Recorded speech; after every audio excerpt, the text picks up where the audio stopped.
direi che possiamo partire, magari siamo ancora in attesa di alcune persone che si erano iscritte, ma direi di dare inizio ai lavori visto che insomma sarà una mattinata ricca di spunti. La mattinata di oggi è un momento di fatto di restituzione di un lavoro che è durato oltre un anno e che ha visto una squadra lavorare insieme, composta da Veneto Lavoro e Confartigianato Imprese Veneto. L'obiettivo è quello di scattare una fotografia sul mondo dell'apprendistato, una fotografia dal punto di vista quantitativo, quindi uno sguardo sui territori per capire come siamo messi, quanti sono gli apprendisti che nel 2024 hanno lavorato nelle imprese non solo ma anche artigiane del territorio, e poi una fotografia dal punto di vista qualitativo. Sono oltre 600 i questionari che sono stati sottoposti agli imprenditori e poi sono state fatte anche delle interviste, quindi abbiamo raccolto tanto materiale su cui lavorare. Perché è importante raccogliere il materiale? Perché se dobbiamo trarre delle conclusioni e dobbiamo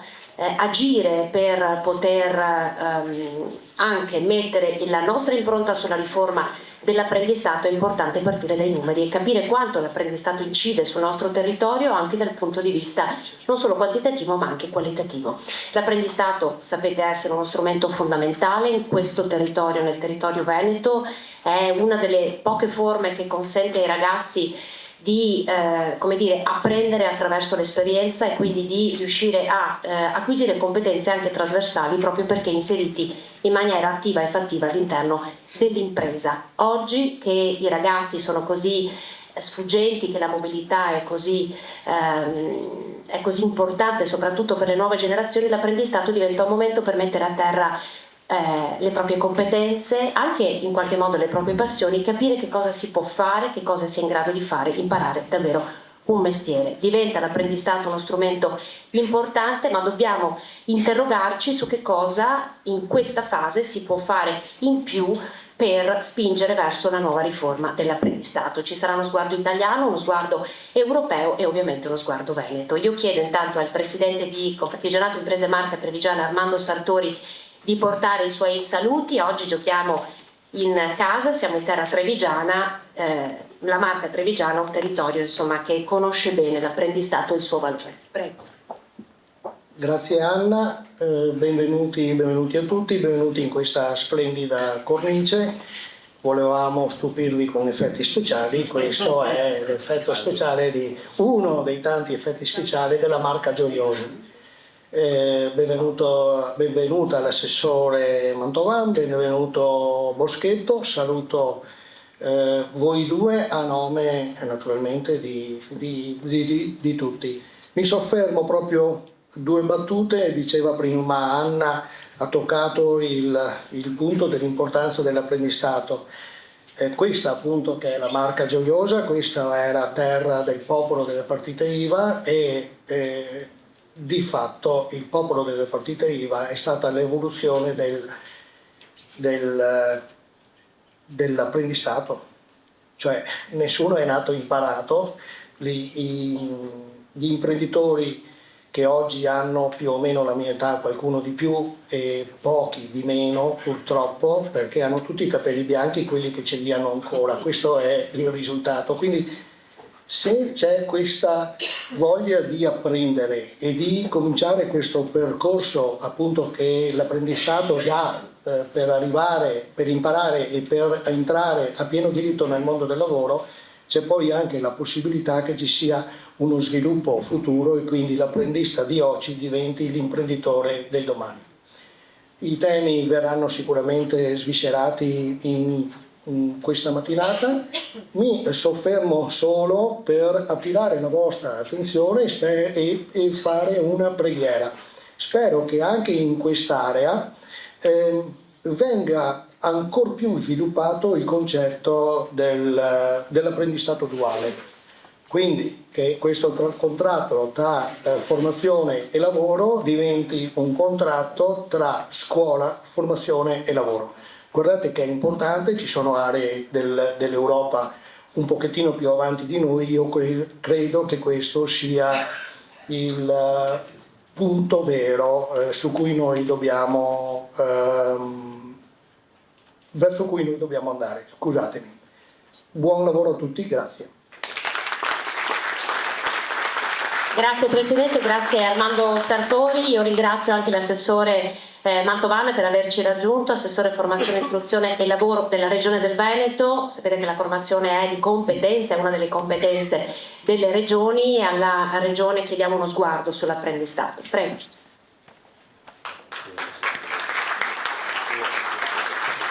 Buongiorno a tutti, grazie per questo invito e saluto chiaramente tutta la grande famiglia di Confartigianato, con la quale sto collaborando in maniera molto approfondita. Solo penso un mese fa abbiamo inaugurato il primo corso di laurea sull'intelligenza artigiana, che è stato un passo importante, ma saluto un po' tutti i presenti. So che è in arrivo, se non è già presente, anche l'onorevole Walter Rizzetto, che è il presidente della Commissione Lavoro, oltre che un amico. Dunque, sappiamo che stiamo affrontando un contesto, un mercato del lavoro che è in continua e rapida evoluzione, in cui formarsi ed avere competenze pratiche non è più una scelta, ma è diventata una necessità.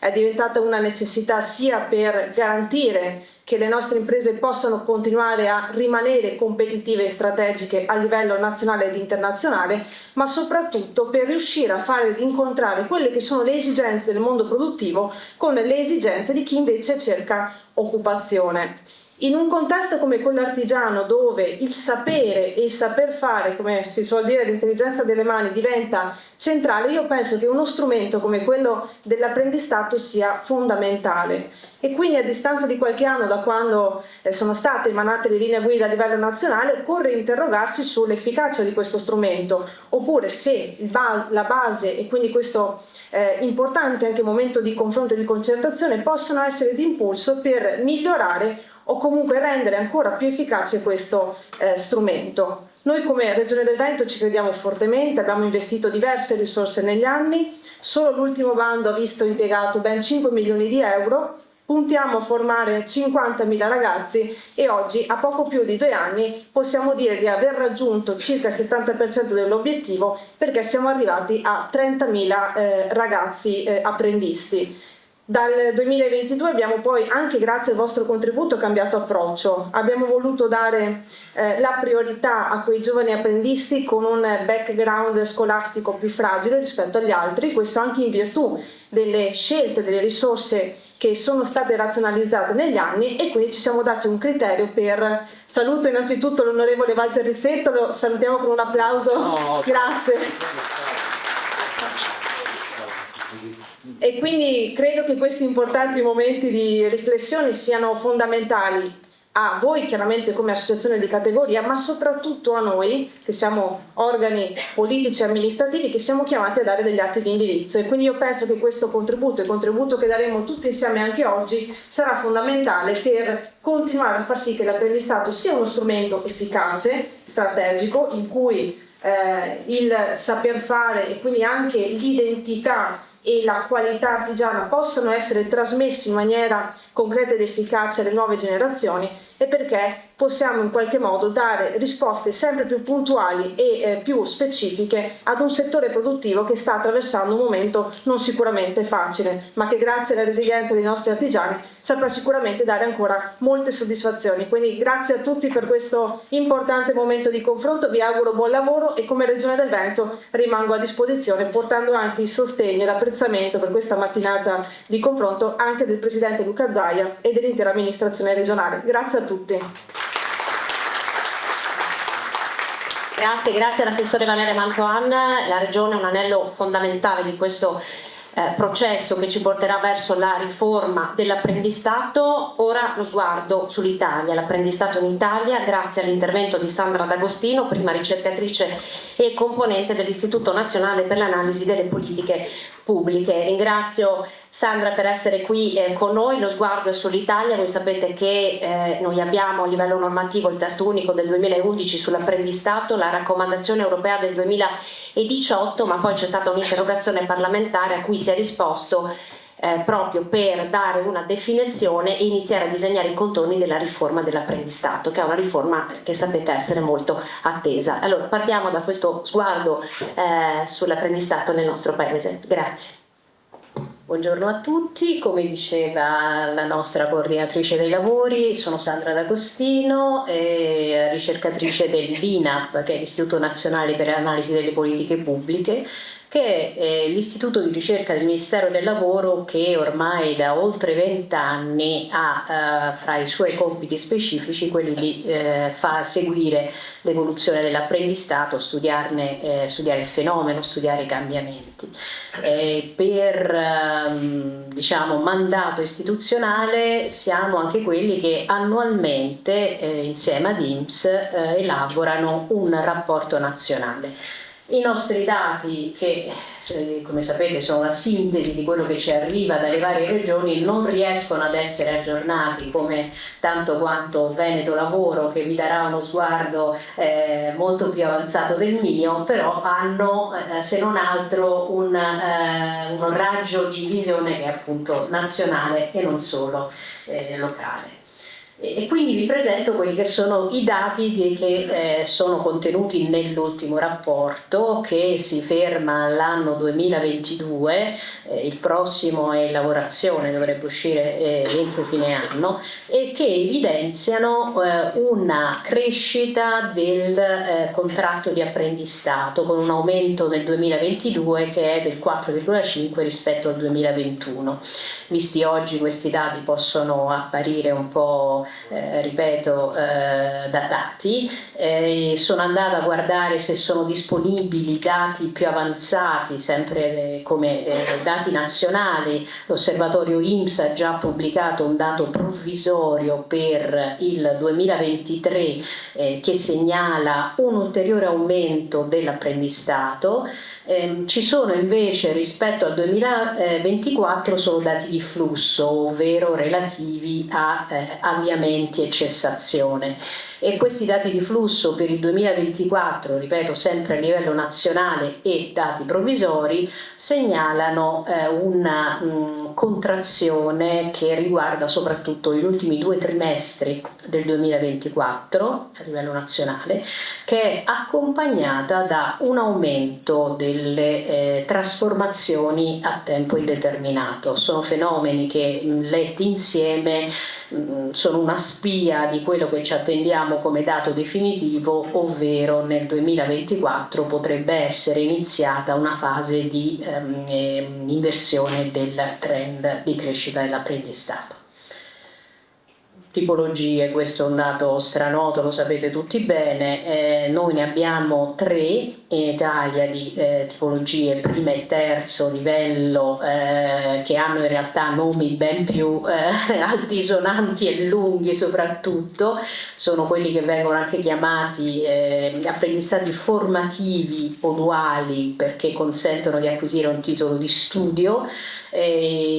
Sono una, tra virgolette, ormai non più novità perché introdotti addirittura col decreto Biagi 276 del 2003, ma fanno ancora tanta fatica a crescere nel nostro paese, mentre la parte da leone continua a farlo all'apprendistato professionalizzante, raccogliendo oltre il 97% del totale dei rapporti di lavoro in apprendistato.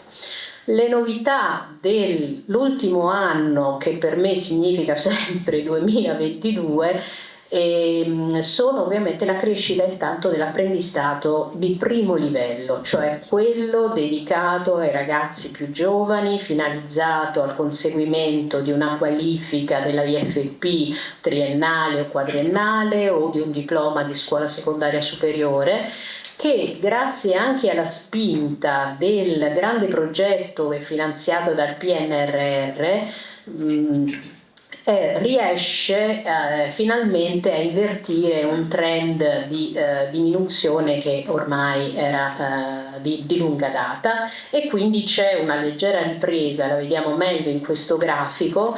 Nel 2022 sapete il progetto PNRR termina con il 2025, inizia il 2026, è stato appena pubblicato anche sul sito del Ministero del Lavoro un bollettino giorno che annuncia che su questo progetto specifico sono già stati raggiunti con un anno di anticipo quelli che erano gli obiettivi di performance, diciamo così, del progetto, segnando quindi che su questo apprendistato duale c'è stato un impegno significativo delle regioni, che poi sono insieme a tutto il partenariato locale, che sono gli attori che, come sapete, possono sostenere la diffusione e la gestione dell'apprendistato di primo livello. Altre caratteristiche dell'apprendistato a livello nazionale: ovviamente aumenta la componente maschile, ma anche questo è un dato abbastanza consolidato. Le ragazze, soprattutto nella fase diciamo adolescenziale, sono quelle che mostrano i più elevati livelli di scolarizzazione, cioè generalmente rimangono più facilmente a scuola, mentre quelli che abbandonano prima hanno comunque una maggiore necessità di un modello di apprendimento diverso, molto più pragmatico, legato al fare, sono soprattutto i maschi. In effetti i dati ci dicono che aumenta la componente maschile e si riduce, questo è un dato pure in controtendenza, si riduce in parte l'età media. L'età media, siamo, come vedete, degli assunti in apprendistato a livello nazionale, abbiamo un'età media del 24,8%, che poi mostra delle differenze a livello territoriale. In generale, man mano che si scende lungo la penisola, l'età media si alza. Dietro questo dato ci sono una serie di fattori: il fatto che ci sia diciamo una socializzazione al lavoro che nelle regioni meridionali è più lenta, viene più avanti, sia per condizioni del mercato del lavoro, sia per a volte scelte anche dei ragazzi. Quindi se andiamo a guardare nel triennio 2020-2022 qual è l'incidenza dell'apprendistato sulla sua popolazione di riferimento, diciamo, prioritaria, che è quella dei 15-29, e questo dato ci serve per capire qual è il peso che ha il contratto di apprendistato rispetto all'occupazione giovanile, vediamo che l'incidenza in questo periodo leggermente si riduce, ma rimane intorno al 17%. 17% vuol dire che nella fascia d'età appunto 15-29 anni un occupato su 6 ha un contratto di apprendistato. E secondo me basterebbe questo dato a continuare a sottolinearne il peso e la rilevanza appunto per le politiche che in qualche modo guardano all'occupazione dei giovani. Qualche dato sulla formazione esterna, in particolare con riferimento all'apprendistato professionalizzante. Vi faccio vedere soprattutto le figure, perché secondo me sono ancora più significative. Quella che voi trovate dovrebbe essere la vostra sinistra. Sì. Alla vostra sinistra sono gli istogrammi che rappresentano il numero di soggetti che vengono annualmente accolti nell'offerta formativa programmata dalle regioni. Come vedete è un numero molto variabile, parlare di trend è veramente impossibile. Ed è così variabile anche perché, come sapete, dipende moltissimo dai tempi di programmazione e effettivamente attuazione dell'offerta regionale, che spesso sono legati anche alla natura delle risorse, alla definizione di accordi, alla messa in cantiere di bandi e quant'altro. Per cui, come vedete, avete questo effetto un po' strano, che comunque evidenzia per il 2022 una riduzione consistente. Vediamo che succederà per i prossimi anni. Ma al di là della riduzione consistente, anche il secondo, quello che sta nella torta invece, che trovate a destra, che vedete a destra, è invece il dato sulla incidenza dell'offerta formativa rispetto al totale degli apprendisti esistenti nelle varie macro aree. e come al solito si riproduce una distanza enorme tra quello che è diciamo la copertura che riescono a dare le regioni in generale settentrionali, nord-est e nord-ovest rispetto alla copertura delle regioni del sud, che come sapete hanno anche una numerosità molto più bassa di contratti di apprendistato, visto che esistono altri strumenti che continuano ad essere che sono accompagnati dagli stessi benefici o pressoché gli stessi benefici del contratto di apprendistato, e quindi in qualche modo al sud cannibalizzano la diffusione dell'apprendistato. Visto che questo è un dato che si ripropone continuamente ormai da almeno 20 anni, potremmo dire che a volte di meno non è meglio, ecco, perché poi organizzare l'offerta formativa su numeri più bassi sembra molto più complicato. Poi ovviamente ci sono dietro anche altre ragioni che attengono all'impegno con cui le varie amministrazioni utilizzano risorse che pure hanno. Ecco, questa fotografia complessiva dell'apprendistato va oggi accompagnata alla definizione di quelle che sono un po' le piste di sviluppo che si intravedono nella normativa che torna negli ultimi anni con una certa decisione, un certo attivismo a occuparsi di apprendistato. Lo vedremo esaminando i vari provvedimenti che sono usciti e con un piccolo sguardo su quelli che sono in cantiere e che quindi potrebbero diventare operativi presto. Sulla prima innovazione sulla quale non mi dilungo più di tanto è l'introduzione di quello che si chiama apprendistato di filiera, ovvero la possibilità che viene sancita adesso formalmente dalla legge. Sapete, era una roba che già nei fatti in parte c'era, ma mancava una copertura, diciamo così, normativa che desse anche certezza della possibilità di procedere in questo senso. La legge di dicembre 2024 introduce la previsione che anche dopo il conseguimento, quindi una conclusione di un apprendistato, ad esempio di primo livello, sia possibile a questo apprendistato di primo livello attaccare, diciamo così, proseguire un rapporto con un soggetto, con un contratto di apprendistato professionalizzante o di alta formazione e ricerca. Ovviamente il massimo del tempo di copertura non può eccedere quanto previsto dalla contrattazione collettiva.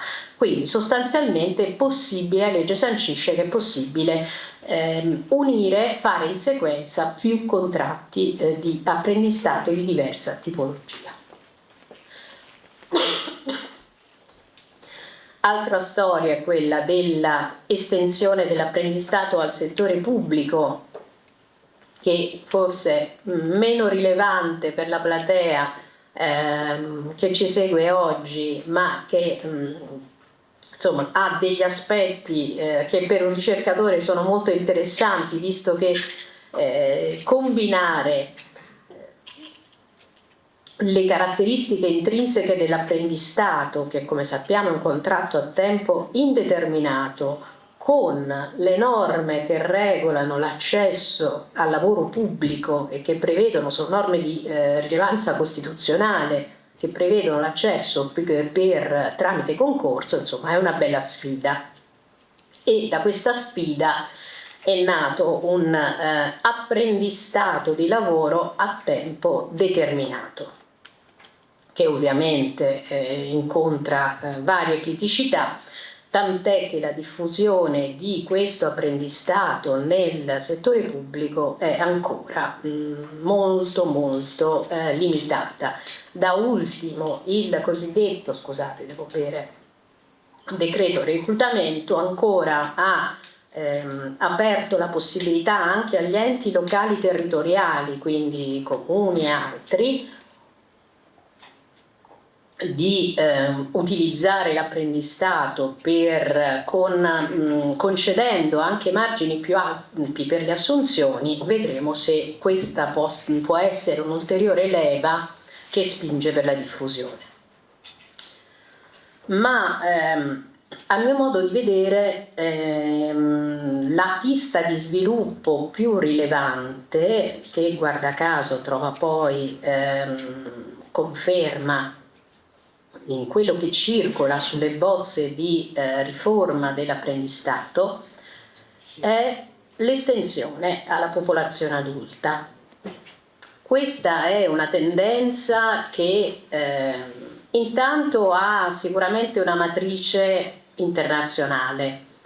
Come sapete, l'ultima raccomandazione ILO che è venuta fuori dal congresso di un paio di anni fa ha chiaramente definito l'apprendistato come uno strumento che, oltre a servire per l'inserimento dei giovani, può essere efficace in generale per sostenere gli adulti nelle varie transizioni che sempre di più accompagnano la vita professionale, visto il grande cambiamento che può costringere, può rappresentare,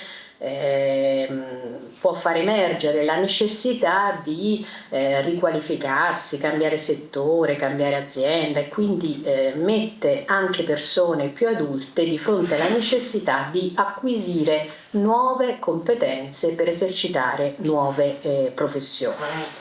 In questo contesto l'apprendistato in molti paesi è già stato introdotto con successo per la popolazione adulta, appunto come strumento che risponde a queste finalità. Come INAP abbiamo fatto un paio di anni fa un'attività di ricerca andando a guardare come funziona questo apprendistato in alcuni paesi più vicino a noi, che sono Finlandia, Danimarca, Inghilterra, Svizzera. Quando parlo di adulti parlo non solo di giovani adulti che potrebbero essere 25-34 anni, parlo di soggetti fino ai 60 anni, 65 anni di età, veramente senza limiti di età. E i dati ci dicono che questo apprendistato, che è di grande successo in alcuni paesi, ha però delle condizioni di fattibilità che devono essere rispettate per assicurare, perlomeno per sostenerne la diffusione. Mi soffermo su questo perché alcuni di questi elementi mi sembra di poterli rinvenire nel dibattito che sta accompagnando la riforma dell'apprendistato. Quindi un quadro normativo molto flessibile, rafforzamento della formazione sul posto di lavoro, perché sapete tutti che se è difficile già portare i ragazzi che sono usciti da scuola, riportarli in formazione, immaginate persone di 40-50 anni, scuola o comunque in un contesto di formazione dedicato alla formazione. Ovviamente rimessa in discussione dei livelli salariali, perché è inimmaginabile che ci sia una persona adulta che possa sostenersi con un salario che, come sapete, è legato a delle percentuali diciamo più basse rispetto a quello dei lavoratori qualificati, e un modello di formazione molto flessibile. Questa è la vera sfida per i sistemi di formazione come il nostro. Allora, come sapete, la faccio breve perché forse sono stata anche già lunga, ma non ho un orologio vicino. Vabbè. Comunque, come sapete, in Italia l'apprendistato professionalizzante ormai già da tempo ha diciamo infranto la barriera dei 29 anni massimo che era prevista qualche anno fa per le assunzioni, in particolare con riferimento ai disoccupati. Nelle proposte di riforma su cui si sta lavorando al Ministero del Lavoro, è uscito già anche qualche commento pubblico e su questo in particolare mi soffermo. Quello che si prevede è proprio l'eliminazione del limite di età che è rimasto per l'apprendistato di primo e terzo livello.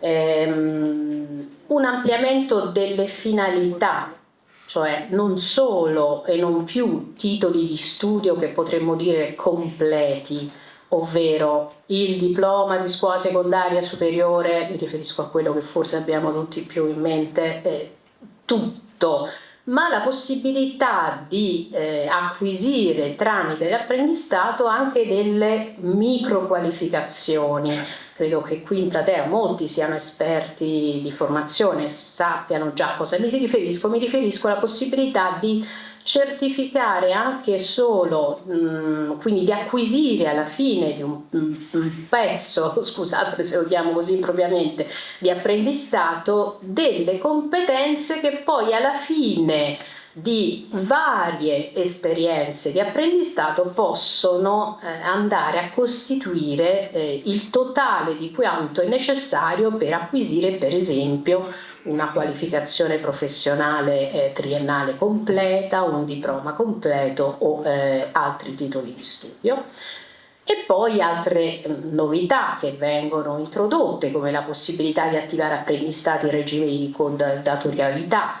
Voi siete molto vicini all'Austria, ai paesi tedeschi, sapete benissimo che questo è un modello che è molto diffuso, ma da decenni in questi paesi. Un tentativo di semplificare alcune procedure.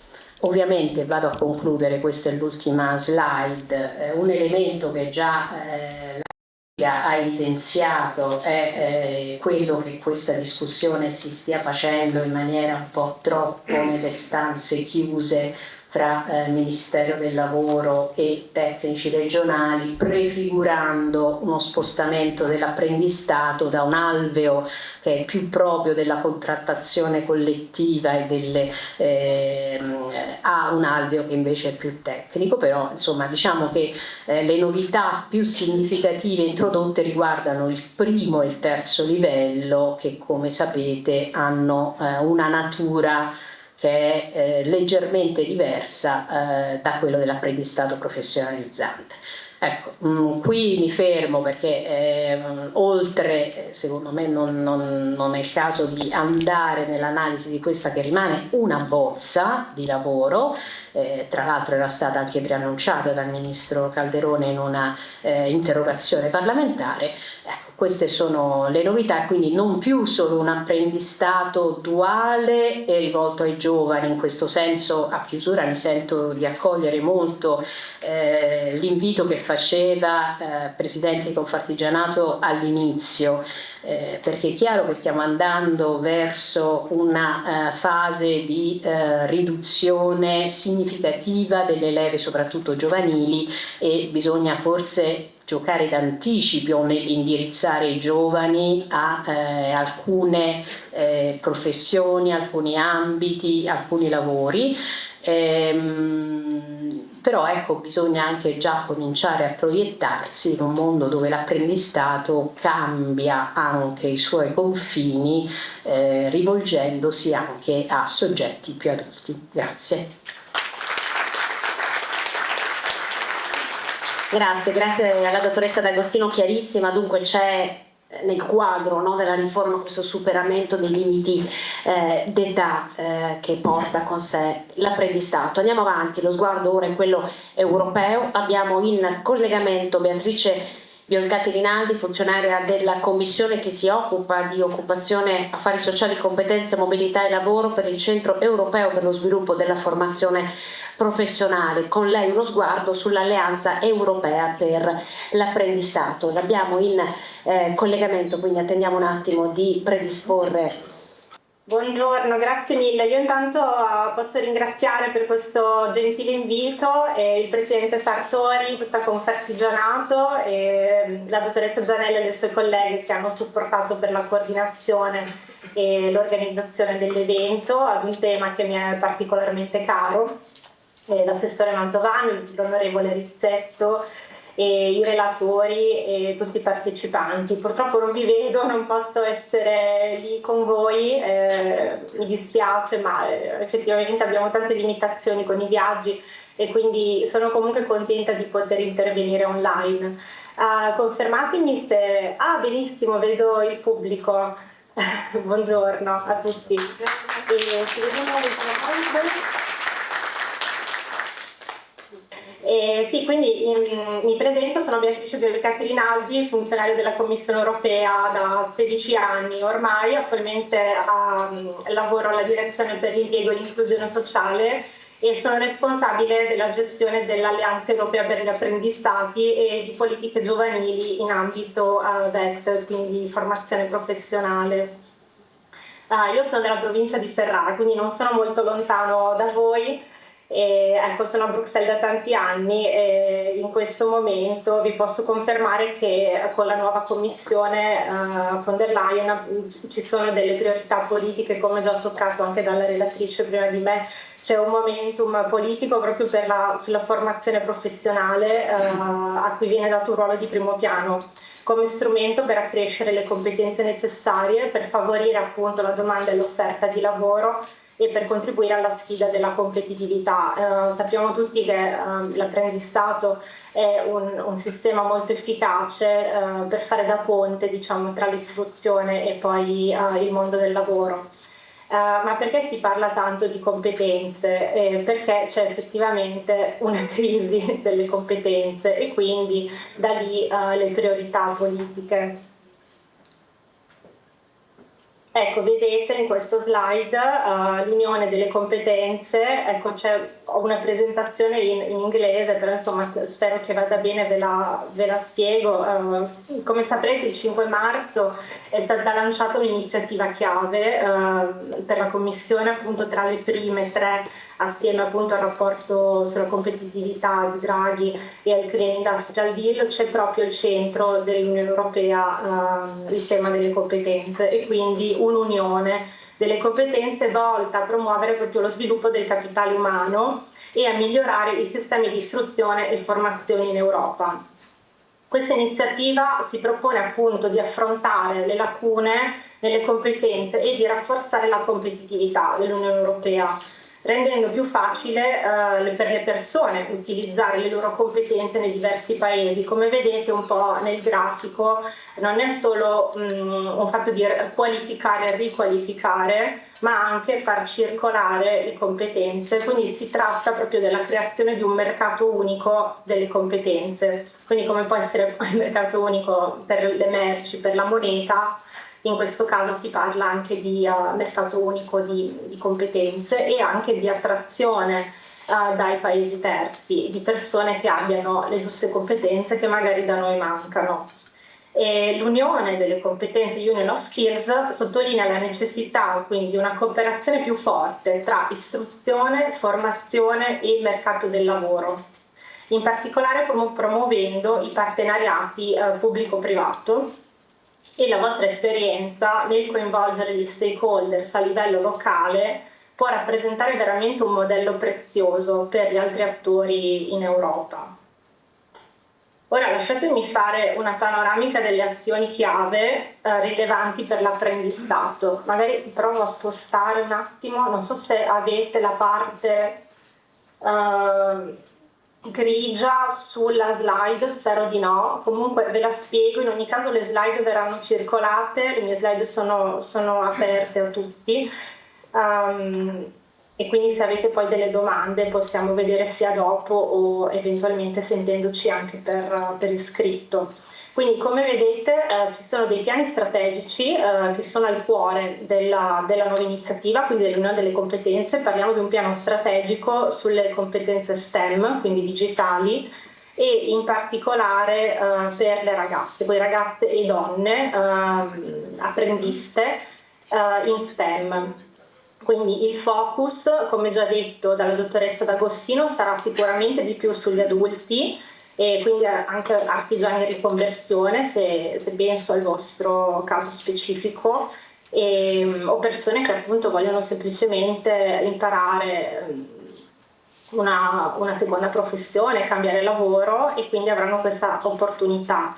E avremo attraverso l'Alleanza per gli Apprendistati un toolkit innovativo a dicembre 2025 proprio su l'alta formazione e la ricerca.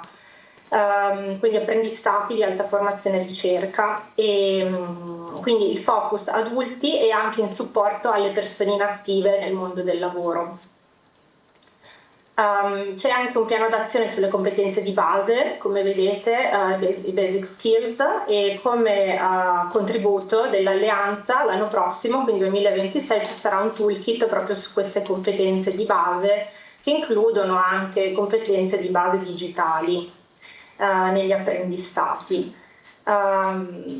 Quindi contiamo su partner come voi anche per promuovere proprio la funzione e l'innovazione dell'apprendistato, e soprattutto nei settori chiave come può essere quello della transizione digitale, verde, e l'artigianato, ovviamente, l'artigianalità. E come sapete, SME United è tra i fondatori dell'Alleanza Europea per l'Apprendistato dal 2013, quindi Confartigianato ne fa automaticamente parte, ma io vi invito ad aderire con un impegno individuale all'alleanza per poter usufruire poi di tutti i benefici che vi dirò adesso più nel dettaglio.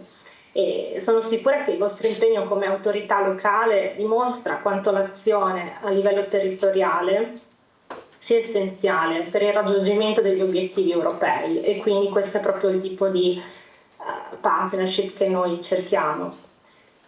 Guardando al futuro, noi vediamo in Confartigianato Veneto un attore chiave veramente per modellare e sperimentare iniziative capaci di tradurre le priorità europee in impatti concreti a livello locale. Quindi in particolare il sostegno al patto per le competenze, il Pact for Skills, e all'Alleanza Europea per gli apprendistati. La base giuridica è già stata menzionata prima, quindi sicuramente conoscete la raccomandazione del Consiglio del 2018, però ecco, volevo comunque metterla nelle slide perché è sempre bene ricordare appunto il quadro europeo per gli apprendistati di qualità con i suoi 14 criteri, e quindi in grado di garantire appunto che gli apprendistati siano vantaggiosi sia per gli studenti che per i datori di lavoro, quindi comunque il contratto che è una cosa imprescindibile, e poi tutti gli altri criteri.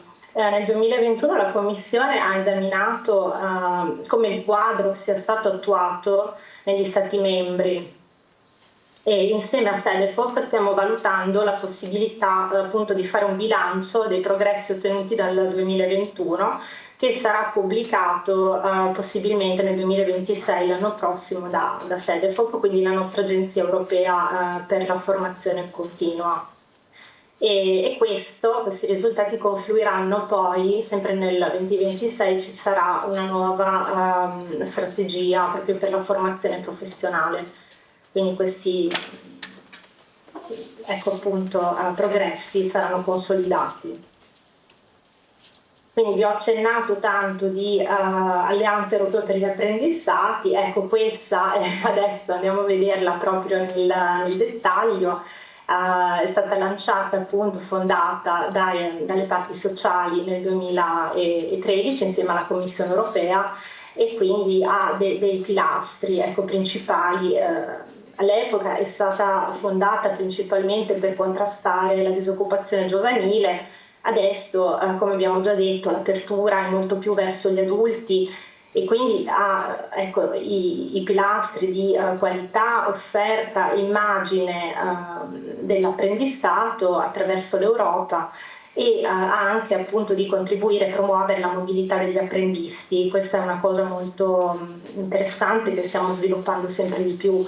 E ci sono 41 paesi, in realtà questa settimana abbiamo ricevuto application di altri 2 paesi, tra cui l'Ucraina e il Kosovo. Ecco, abbiamo tutti i Balcani, abbiamo i paesi EFTA, abbiamo gli 8 paesi candidati e ovviamente i 27 paesi che sono nell'Unione. E siamo arrivati ormai a 500 membri, quindi tra cui abbiamo aziende, abbiamo scuole, abbiamo appunto parti sociali, quindi è molto molto varia come iniziativa, e secondo me anche piuttosto unica, perché non è sicuramente un'iniziativa di elite, ma mette insieme come dire, tante realtà, dalla più grande alla più piccolina, e poi appunto crea network, crea partnership e crea sicuramente delle opportunità. E ecco, stavo pensando magari a nuovi membri che abbiamo accolto quest'anno, che lavorano anche sull'artigianalità, anche sull'alto di gamma, quindi alta gamma. Elvema, il gruppo, no? Louis Vuitton Moet Tennessee è entrato quest'anno, la commissaria vicepresidente esecutiva è andata anche a fare visita a Parigi per parlare con gli apprendisti, con gli artigiani di conversione professionale, e quindi anche una cosa, insomma, prestigiosa, interessante. Abbiamo Confartigianato Edilizia, che è membro dal 2016, e speriamo di avere anche appunto la vostra realtà come nuovo membro. Andiamo a vedere un po' i numeri.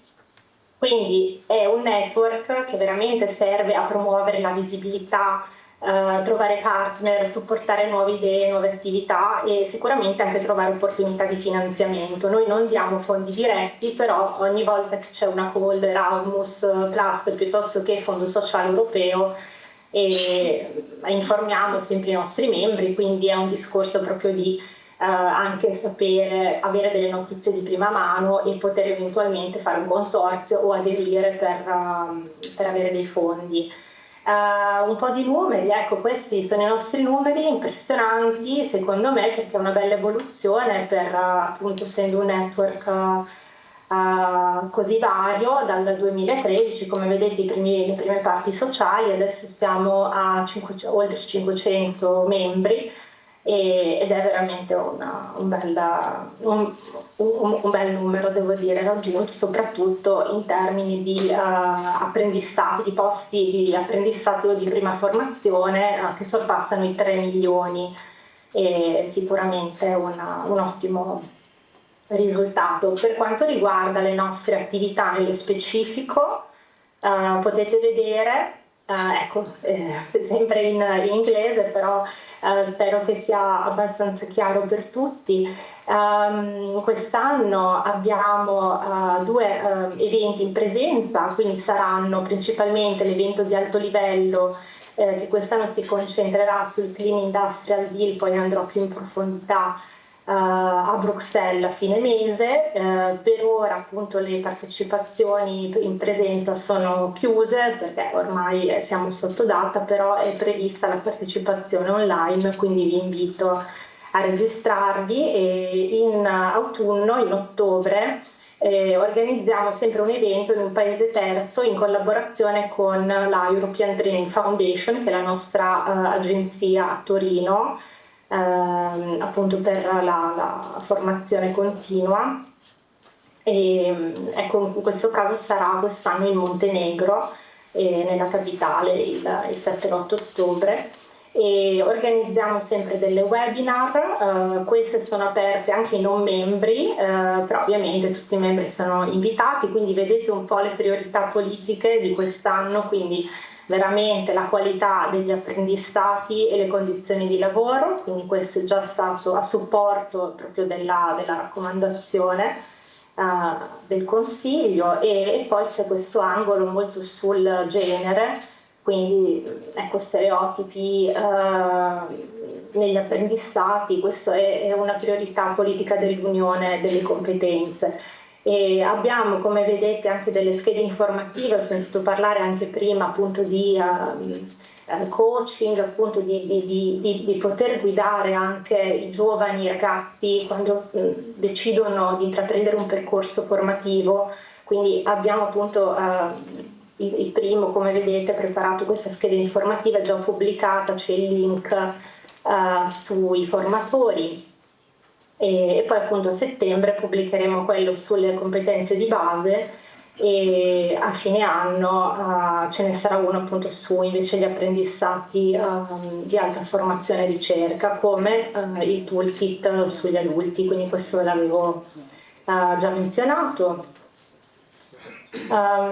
Un focus sulle level event, ve lo già anticipato, quindi quest'anno il tema sarà principalmente il Clean Industrial Deal e l'unione delle competenze, e queste sono le foto dell'anno scorso, così giusto per darvi un'idea. Indicativamente noi abbiamo dei fondi per coprire circa 150 persone in loco a Bruxelles, quindi per i nuovi membri di solito invitiamo appunto sempre una persona per entità, e questo sarà, ecco, l'evento di quest'anno più popolare, più glamour, nel senso che sarà ospitato proprio aperto dalla vicepresidente esecutiva, la nostra commissaria Mizzato, e quindi avrà il piacere poi di dare il benvenuto ai nuovi membri. Quest'anno appunto, come vi dicevo, la registrazione è chiusa, ma l'online participation è possibile, quindi se volete registrarvi appunto per partecipare online a un evento ibrido è assolutamente possibile e benvenuto, consigliato. Ho un approfondimento da fare sulla nuova iniziativa delle AFA, che sono le communities. Questa è un'iniziativa nata nel 2023 e inizialmente con 4 communities, che sono le prime 4 che vedete, e questa è un'esclusività, un benefit proprio solo per i membri, quindi se decidete appunto di fare l'application alle AFA, poi avrete anche la possibilità di aderire a queste community in maniera completamente libera, volontaria e gratuita. Come vedete c'è quella sulla learning mobility, molto, come dire, gettonata, a 106 membri, e tra l'altro quest'anno stanno anche organizzando una webinar per illustrare proprio il ruolo delle aziende nella mobilità. Quindi è sempre il discorso di base, diciamo, di scambiare buone pratiche, scambiare esempi. Quella per esempio su Green Digital, che ha 101 membri attualmente, e ha preparato un compendium di buone pratiche che sarà pubblicato, e quindi comunque ci sono delle attività molto interessanti. Ovviamente l'inclusione sociale e l'aspetto gender, la parità di genere, priorità politiche dell'unione delle competenze, quindi anche quella ecco, molto interessante. E poi appunto c'è la community sulle città e le regioni, questa molto attiva. Come vedete c'è anche la città metropolitana di Roma per l'Italia, che è tra i lead ed è molto attiva. Quest'anno ad aprile è stata lanciata un'ultima community per il momento sugli apprendistati di alta formazione e ricerca, e come vedete c'è Eures Puglia, ecco, Regione Puglia. Gli italiani sono sempre molto attivi, e ecco, se poi dopo la vostra membership ovviamente volete condividere dei buoni esempi, condividere delle buone pratiche, o magari anche apparire in uno dei nostri articoli o prendere un ruolo nelle community, ovviamente siete lì benvenuti. L'ultima community, sì, avevo dimenticato, e si sta anche interessando appunto nella stesura della scheda, cioè per contribuire alla stesura della scheda informativa sugli apprendistati di alto livello, che sarà pubblicata a fine anno. Quindi è un prodotto nostro, però loro contribuiscono, quindi queste communities sono per i membri, dai membri. Per terminare, vi volevo solo far vedere i nostri canali. Quindi abbiamo il sito internet di AFA, dove potete vedere, c'è il link per completare il formulario, che è completamente gratuito. Abbiamo anche dei consulenti che aiutano poi nella stesura del formulario. In realtà è piuttosto breve, non ci vuole più di mezz'ora per farlo. Ecco, e abbiamo anche dei consulenti italiani che sono anche molto bravi, quindi quello è interessante. Sul nostro sito vi potete fare un'idea, abbiamo una mappa interattiva di tutti i nostri membri, quindi potete anche vedere, prendere spunto, vedere quanti sono in Italia, quanti sono in Europa, quanti sono fuori dall'Europa. E ci sono degli articoli di cui vi parlavo, ecco, quelli sono principalmente su membri particolarmente attivi che vogliono far vedere il loro lavoro, dare visibilità, e quindi poi hanno uno spazio sul sito della Commissione Europea, che sicuramente è una visibilità di grande prestigio E c'è la pagina delle communities, 4 volte all'anno facciamo delle newsletter, pubblichiamo, quindi per i nostri membri bisogna iscriversi, quello attraverso il formulario si aderisce normalmente anche alla newsletter e si riceve appunto 4 volte all'anno. E spero che stiate già scannerizzando tutti il QR code per il nostro gruppo LinkedIn. Questo è invece un gruppo aperto a tutti, quindi abbiamo oltre 4.000 membri, addirittura dagli Stati Uniti, dall'India, dal Giappone, dalla Cina, quindi dall'Africa. Questo è veramente un gruppo aperto a tutti. Ovviamente i membri più attivi che noi incentiviamo proprio di pubblicare eventi, pubblicare magari studi, articoli in maniera autonoma, sono principalmente degli attori europei, però ecco è anche un ottimo spunto di ispirazione e poi anche appunto per seguire le nostre attività, tutte le attività più importanti le pubblichiamo su LinkedIn, abbiamo anche un profilo Facebook e X, però ecco intanto se fate parte del gruppo LinkedIn diciamo lì avete tutto. In conclusione, ecco, questa è la mia slide finale con tutti i link, quindi come far parte delle AF, questa è la domanda, quindi ve l'ho già anticipato, c'è il formulario, poi eventualmente tramite me o tramite i consulenti nostri della commissione si finalizza. E ho messo anche 2 link insomma dei nostri framework principali, ecco quindi Erasmus Plus e ovviamente il quadro per gli apprendistati di qualità. E se avete domande io sono disponibile, rimarrò ancora un pochino con voi, poi a un certo punto mi dovrò scollegare, mi dispiace. Però ecco, se avete domande adesso mi fa piacere rispondere se posso, altrimenti per iscritto quando volete. Grazie Beatrice Biancati Rinaldi per questo approfondimento. C'è il tema della mobilità, di questo mercato delle competenze che Beatrice ha lanciato, grazie. Noi andiamo avanti ora con il racconto e la fotografia del report redatto da Veneto Lavoro e Confartigianato Imprese Veneto, poi insomma tutti i riferimenti di Beatrice Biancati Rinaldi ve li faremo avere, quindi ritengo che potrebbe essere utile magari scambiare delle domande via mail in modo da andare avanti ora con il convegno. Grazie per l'approfondimento. Allora entriamo davvero nel cuore dei dati del Veneto 2024, la fotografia dell'apprendistato nella nostra regione, e chiedo a Tiziano Barone, direttore di Veneto Lavoro, e Letizia Bertazzone, ricercatrice presso Veneto Lavoro, di raggiungerci al tavolo, così riusciamo a lanciare questa fotografia, ripeto, un anno di lavoro, il focus sui territori per capire davvero quanto pesa l'apprendistato sul nostro territorio e in che forma e in che misura. Grazie, partiremo con i dati di Letizia Bertazzonna per poi ascoltare il direttore di Veneto Lavoro, Tiziano Barone.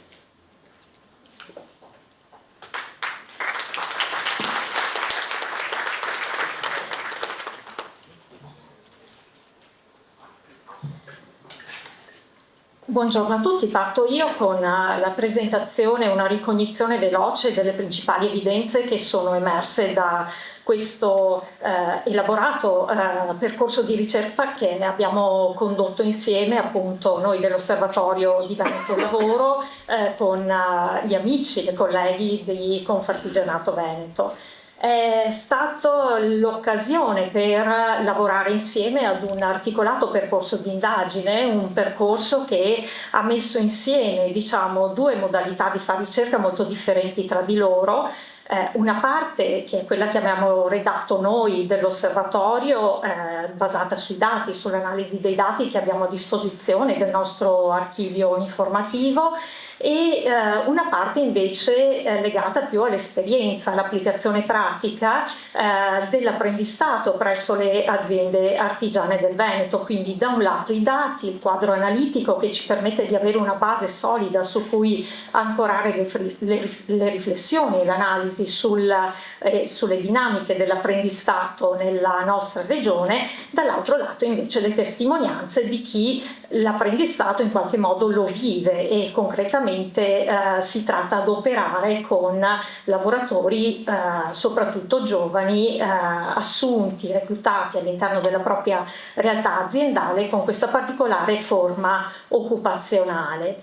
Il report è, che trovate il link per scaricarlo nella cartellina che avete a disposizione, è pubblicato anche nel portale di Veneto Lavoro, quindi avete la possibilità poi di accedere nel dettaglio a tutte le informazioni consultandolo direttamente. È composto sostanzialmente di due parti, una prima parte appunto che riprende i dati, le analisi che abbiamo condotto sul nostro database, sul nostro sistema informativo, e l'altra parte appunto che dà conto di quella che è l'indagine qualitativa svolta presso le imprese artigiane della regione.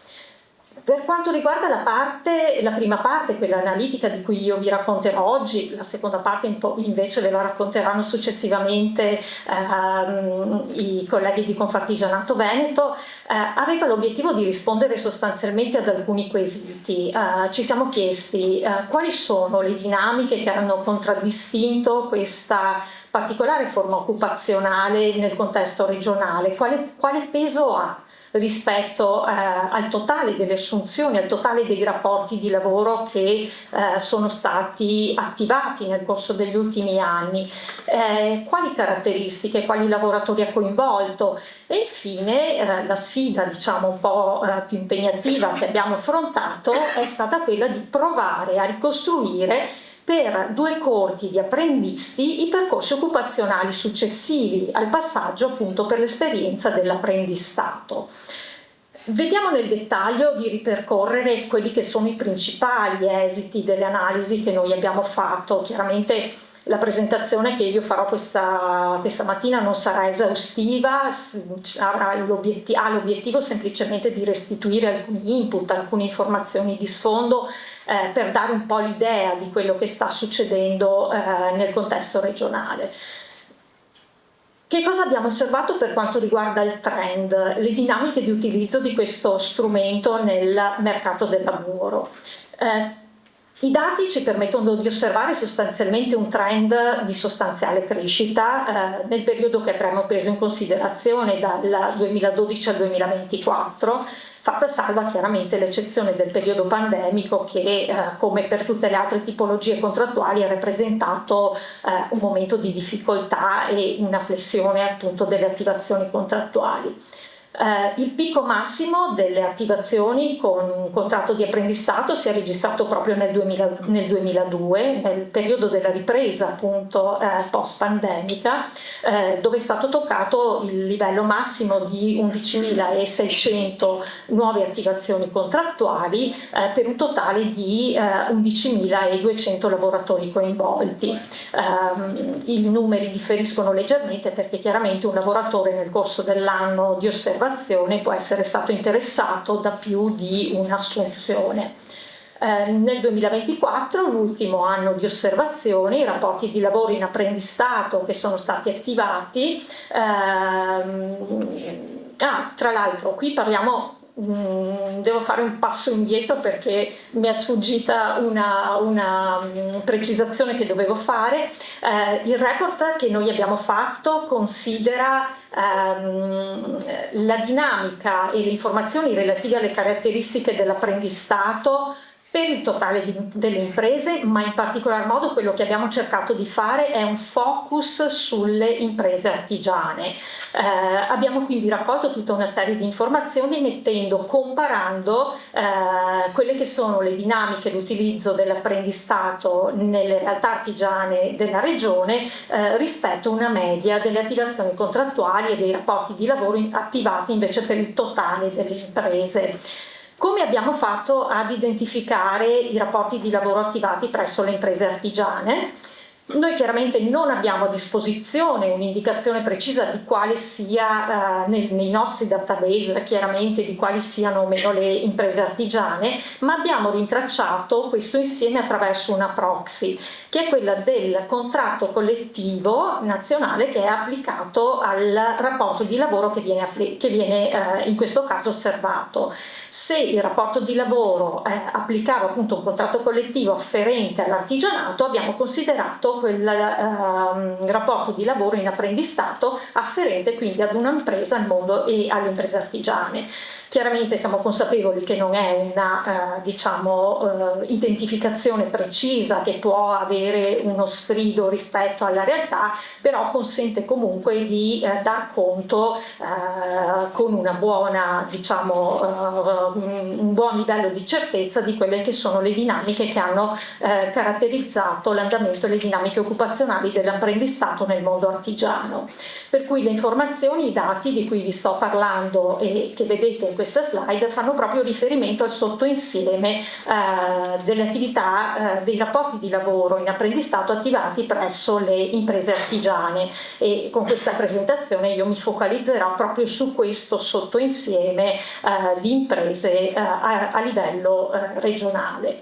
Allora, come dicevamo, parlavamo di un trend di crescita che ha avuto una leggera flessione nel periodo pandemico, ha raggiunto il livello massimo nel 2022 per poi scendere nel corso dell'ultimo biennio, anticipando, credo a questo punto, un po' quel trend che a livello nazionale invece si inizia a vedere solo nel corso degli ultimi trimestri. Chiaramente è un trend che va di pari passo con quello che sta succedendo nel mercato del lavoro più in generale, perché le difficoltà e il rallentamento che sta interessando in questi ultimi mesi alcuni comparti, in particolar modo del settore industriale, dove peraltro vedremo sono maggiormente frequenti anche le attivazioni di apprendistato, stanno avendo una certa incidenza anche nelle dinamiche di questa tipologia contrattuale. Quanto pesano i rapporti di lavoro in apprendistato attivati presso le imprese artigiane? Diciamo che sul totale dei rapporti di lavoro in apprendistato complessivamente attivati, nel periodo osservato possiamo dire che circa un rapporto di lavoro su 4 in apprendistato riguarda un'impresa artigiana, quindi è una percentuale significativa e che ha avuto un leggero rallentamento appunto solo nell'ultimo periodo in corrispondenza con questa leggera flessione che abbiamo osservato. La cosa invece interessante da notare è che se andiamo a vedere il peso dell'apprendistato rispetto al totale delle assunzioni che sono state effettuate nel sottoinsieme delle imprese artigiane, il peso che intercettiamo è un peso molto importante, perché arriviamo a una media del 15%. È un peso che è doppio rispetto al totale, al peso complessivamente rilevato per il totale delle imprese. Quindi è chiaro che lo strumento dell'apprendistato nell'ambito del mondo artigiano ha un'importanza maggiore che non per la totalità e la complessità delle imprese. Volendo rispondere ad un'altra domanda, ma allora quanti sono, al di là di quelli che sono stati i flussi di assunzione nel corso degli anni, in questo momento gli apprendistati in essere, quanti sono gli apprendisti all'interno delle imprese artigiane? Abbiamo scattato la fotografia al 31 dicembre del 2024 e abbiamo contato sostanzialmente attraverso le nostre basi dati 16.700 rapporti in apprendistato attivi nella nostra regione. Si tratta del 27% di tutti i rapporti in apprendistato a quella data attivi nel contesto regionale. Si tratta, per quanto riguarda il mondo artigiano, del 63% dei casi di rapporti di lavoro attivati nell'ambito industriale, dove per ambito industriale intendo semplicemente il secondario, cioè tutta quella insieme di settori che nelle statistiche noi facciamo rientrare come industria o secondario.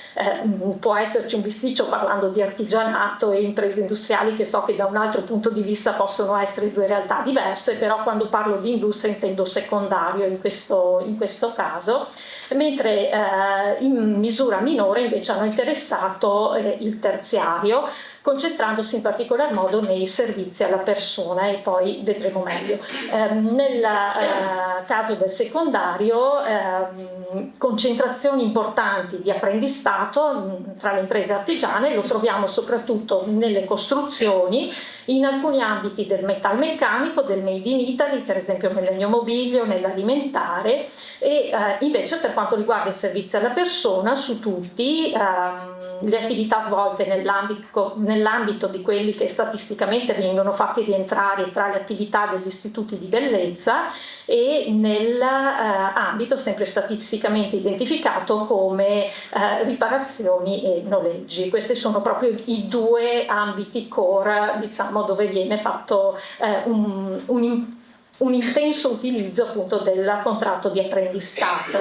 In netta maggioranza, come lo vedevamo anche prima, parliamo prevalente quasi esclusivamente, in particolar modo per le imprese artigiane, di apprendistato professionalizzante, che interessa il 97% di tutti gli apprendistati, un dato esattamente in linea con quello presentato anche per il contesto nazionale.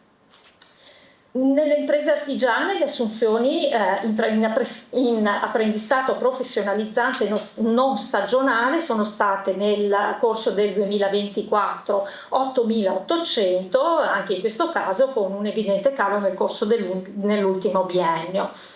Sottolineo il fatto che abbiamo osservato l'apprendistato professionante non stagionale, perché effettivamente le dinamiche associate alle due tipologie contrattuali sono leggermente diverse, e in particolar modo l'altra cosa che ci ha portato a selezionare l'analisi che poi abbiamo fatto solo alla componente non stagionale dell'apprendistato è anche il fatto che nelle imprese del comparto artigianale l'apprendistato stagionale è molto limitato, parliamo veramente di pochi punti percentuali sul totale, a differenza invece del totale delle imprese, dove il peso dell'apprendistato stagionale è più rilevante, raggiunge addirittura il 14% e riguarda soprattutto l'ambito dei servizi turistici. Si tratta mediamente, appunto anche in questo caso, e qui il peso più o meno del contesto artigianale, delle realtà artigianali è sempre diciamo confermato in tutte le modalità con cui osserviamo le dinamiche dell'apprendistato, si attesta attorno al 27% del totale, con una leggera flessione anche in questo caso nel corso degli ultimi anni.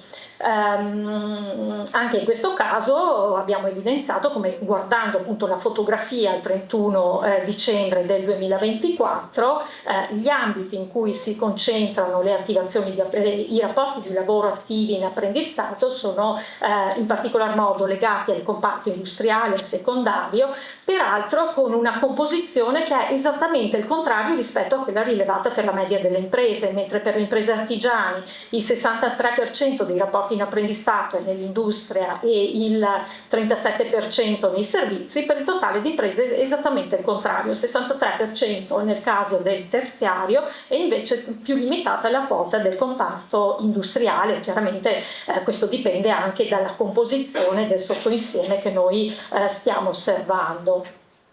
Sono evidenti le concentrazioni anche in questo caso settoriali di cui vi facevo cenno precedentemente, mentre per quanto riguarda il territorio regionale il maggior numero di assunzioni in apprendistato si registra nelle province di Padova e Treviso, che sono quelle dove appunto maggiore è la presenza sia di nuove assunzioni ma anche di rapporti di lavoro attivi, e seguite appunto dalle province di Vicenza e Verona, dove peraltro in questa composizione percentuale sono anche intercettabili delle leggere differenze guardando distintamente l'ambito industriale dall'ambito appunto dei servizi, con magari delle quote maggiori per esempio nel veronese per quanto riguarda i servizi e delle quote invece maggiori a Vicenza e a Treviso per quanto riguarda invece il comparto industriale. Veniamo invece a quella che è la parte diciamo più innovativa del percorso di ricerca che abbiamo fatto, e anche quella un po' più difficile, anche Tra l'altro ringrazio anche le colleghe che oggi non sono qui, che mi hanno dato una mano nella elaborazione della predisposizione delle basi dati per effettuare questa analisi longitudinale, in particolar modo Ilaria Rocco, Stefania Maschio, Paola Roccelli anche, che ha collaborato, che invece lei è qui oggi, che ci accompagna nella raccolta delle informazioni e nell'analisi dei dati. Abbiamo preso 2 corti di apprendisti, quelli che hanno avuto il primo rapporto di lavoro nell'anno 2018 e 2019. Abbiamo preso queste 2 corti per avere un sufficiente periodo di tempo per osservare i percorsi occupazionali successivi e siamo appunto andati a identificare alcune categorie di comportamenti, di percorsi che ci hanno permesso di osservare statisticamente che cosa è successo a questi lavoratori. Abbiamo appunto identificato 5 tipologie di comportamenti e vedremo che appunto la gran parte dei percorsi che abbiamo identificato si concentra in 2 macro categorie, quelli per i quali l'apprendistato è stato confermato e quelli per i quali invece l'apprendistato si è concluso prematuramente prima della conferma a tempo indeterminato. Partiamo proprio a vedere le storie di quelli che hanno avuto i pesi, le percentuali di quelli che hanno avuto la conferma dell'apprendistato e che quindi sono transitati appunto tutti gli effetti a tempo indeterminato all'interno dell'organico aziendale. Il peso delle conferme a tempo indeterminato è del 30%, non è elevatissima e peraltro per quanto riguarda il mondo artigiano risulta essere anche leggermente più bassa di quella rilevata per il totale delle imprese, dove si raggiunge appunto il 40%. Dopo la conferma però, e questa è diciamo una nota positiva, nel mondo artigianale oltre 3 rapporti di lavoro a tempo indeterminato su 4 a 5 anni di distanza risultano ancora attivi. Questo significa che nell'ambito artigianale quei rapporti di lavoro che arrivano alla conferma, al transito a tempo indeterminato vero e proprio, hanno una durata leggermente maggiore rispetto a quella invece mediamente rilevata per la totalità delle imprese. Il tasso di sopravvivenza, possiamo dire in qualche modo, è più elevato, pur riferito a numeri esigui, perché chiaramente le percentuali di conferma sono basse, però questa è una differenza che abbiamo intercettato osservando appunto i percorsi e le dinamiche anche nel raffronto con il totale delle imprese. A livello settoriale il tasso di conferma, cioè i passaggi all'apprendistato, sono leggermente più alti nell'ambito industriale, dove è leggermente superiore al 30%, è leggermente superiore alla media rilevata, e invece è leggermente più contenuta nell'ambito dei servizi. Il tasso di sopravvivenza, anche in questo caso, ovvero la continuazione, la prosecuzione del rapporto di lavoro, è massima nell'ambito industriale, anche in questo caso leggermente di sopra della media, invece un po' più contenuta per quanto riguarda i servizi. Andiamo invece a vedere che cosa è successo a quelli per i quali l'apprendistato non è stato confermato, cioè laddove l'apprendistato si è interrotto prematuramente.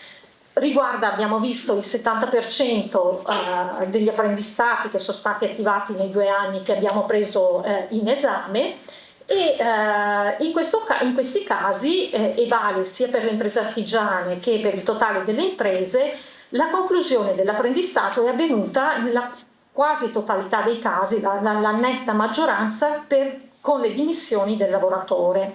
Il lavoratore volontariamente ha deciso di porre fine al rapporto di lavoro e in molti casi la cessazione è avvenuta entro il primo anno dall'attivazione dell'apprendistato, quindi entro un brevissimo tempo dall'avvio appunto dell'esperienza lavorativa.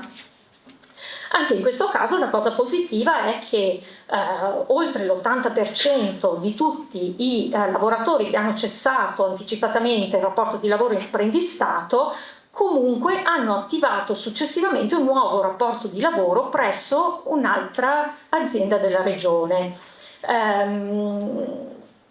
È una percentuale anche in questo caso che sia tra le imprese artigiane che tra il totale delle imprese è molto vicina, e dà evidenza proprio della di un'elevata mobilità, in qualche modo, se vogliamo, di queste coorti di lavoratori che con facilità transitano appunto da un'esperienza lavorativa all'altra. Teniamo conto che parliamo nella maggior parte dei casi di lavoratori giovani, molto giovani, e si tratta appunto di un target che per definizione, per natura, è particolarmente mobile nel mercato del lavoro. Le transizioni, in questo caso noi abbiamo osservato solo le transizioni all'interno del lavoro dipendente e presso le aziende della regione, perché appunto i dati che abbiamo a disposizione ci consentono di monitorare solo i movimenti all'interno di questo perimetro, che comunque sono la quasi totalità di quelli che abbiamo intercettato. Il 30% dei nuovi rapporti di lavoro attivati dopo la cessazione dell'apprendistato risulta a tempo determinato e solo l'8% invece a tempo indeterminato, cioè quando l'apprendistato si conclude si passa a un altro rapporto di lavoro che in prevalenza è a tempo determinato. Tenete conto che il tempo determinato successivamente potrebbe anche essere stato trasformato a tempo indeterminato, perché come appunto rileviamo periodicamente anche nelle attività di monitoraggio dell'osservatorio, quasi la metà degli accessi al tempo indeterminato avviene proprio successivamente alla trasformazione dei contratti a tempo determinato. Nel 25-27% dei casi, a seconda dell'anno di osservazione, alla cessazione dell'apprendistato è invece seguito un nuovo rapporto di apprendistato in un'azienda diversa, quindi c'è stata proprio la transizione da un apprendistato all'altro. Interessante notare come solo, diciamo è un solo un po' così perché non so neanch'io se sia tanto o sia poco, nel 25% dei casi il nuovo rapporto di lavoro invece è stato avviato presso un'altra impresa artigiana. Questo significa che la contropartita, il 75% dei casi invece il nuovo rapporto di lavoro è stato attivato presso una realtà lavorativa non artigianale, quindi molto probabilmente c'è stato il transito verso realtà più strutturate e realtà diciamo più grandi anche dimensionalmente. In questo caso parliamo di assunzioni avvenute soprattutto con un contratto a tempo determinato oppure con un contratto in somministrazione. In conclusione, quindi, che cosa ci hanno permesso di osservare i dati e le analisi che abbiamo condotto? Allora, innanzitutto che nel corso degli ultimi anni l'apprendistato ha sicuramente intercettato un trend di crescita anche significativa fino almeno al 2022, dopodiché nell'ultimo biennio abbiamo registrato questa leggera contrazione che abbiamo visto essere coerente anche con le dinamiche occupazionali complessivamente registrate. Circa un quarto dei rapporti di lavoro sono appunto dei rapporti di lavoro in apprendistato sono afferenti alle imprese a valore artigiano della regione, all'interno delle quali peraltro l'incidenza dell'apprendistato sul totale dei rapporti di lavoro attivati è superiore al 25%. Al 15%, scusatemi. Prevale l'apprendistato professionalizzante, che è sicuramente la modalità più diffusa, in particolar modo quello non stagionale all'interno dell'artigianato e soprattutto con delle concentrazioni all'interno del comparto industriale, con particolari addensamenti nell'ambito delle costruzioni, alcuni ambiti del Made in Italy e nel meccanico, mentre appunto nei servizi alla persona abbiamo parlato di istituti di bellezza e ambito della riparazione e noleggi. Con riferimento ai percorsi occupazionali, il 30% sono i rapporti di lavoro che sono stati successivamente confermati, una quota al di sotto della media rilevata per il totale delle imprese, ma che comunque poi ha mostrato appunto delle evidenze positive invece per quanto riguarda i tassi di sopravvivenza dell'apprendistato, che viene poi confermato. E invece nel caso in cui si conclude prematuramente, comunque in ogni caso c'è il transito a una nuova occupazione, a un nuovo rapporto di lavoro che nel 75% dei casi, lo abbiamo visto, è verso realtà non artigianali e in molti casi appunto anche con rapporti di lavoro a tempo determinato e in somministrazione. Ecco, questo a grandi linee è il quadro delle evidenze che emergono dalla prima parte del report che presentiamo oggi. Come vi dicevo all'inizio, il report, oltre che dal QR code che trovate in cartellina, lo trovate a disposizione anche nel portale di Veneto Lavoro. Questo è il link, ma poi eventualmente, insomma, anche dall'home page sarà possibile sicuramente accedervi. E passo la parola al mio direttore per un commento rispetto a questi dati e al lavoro.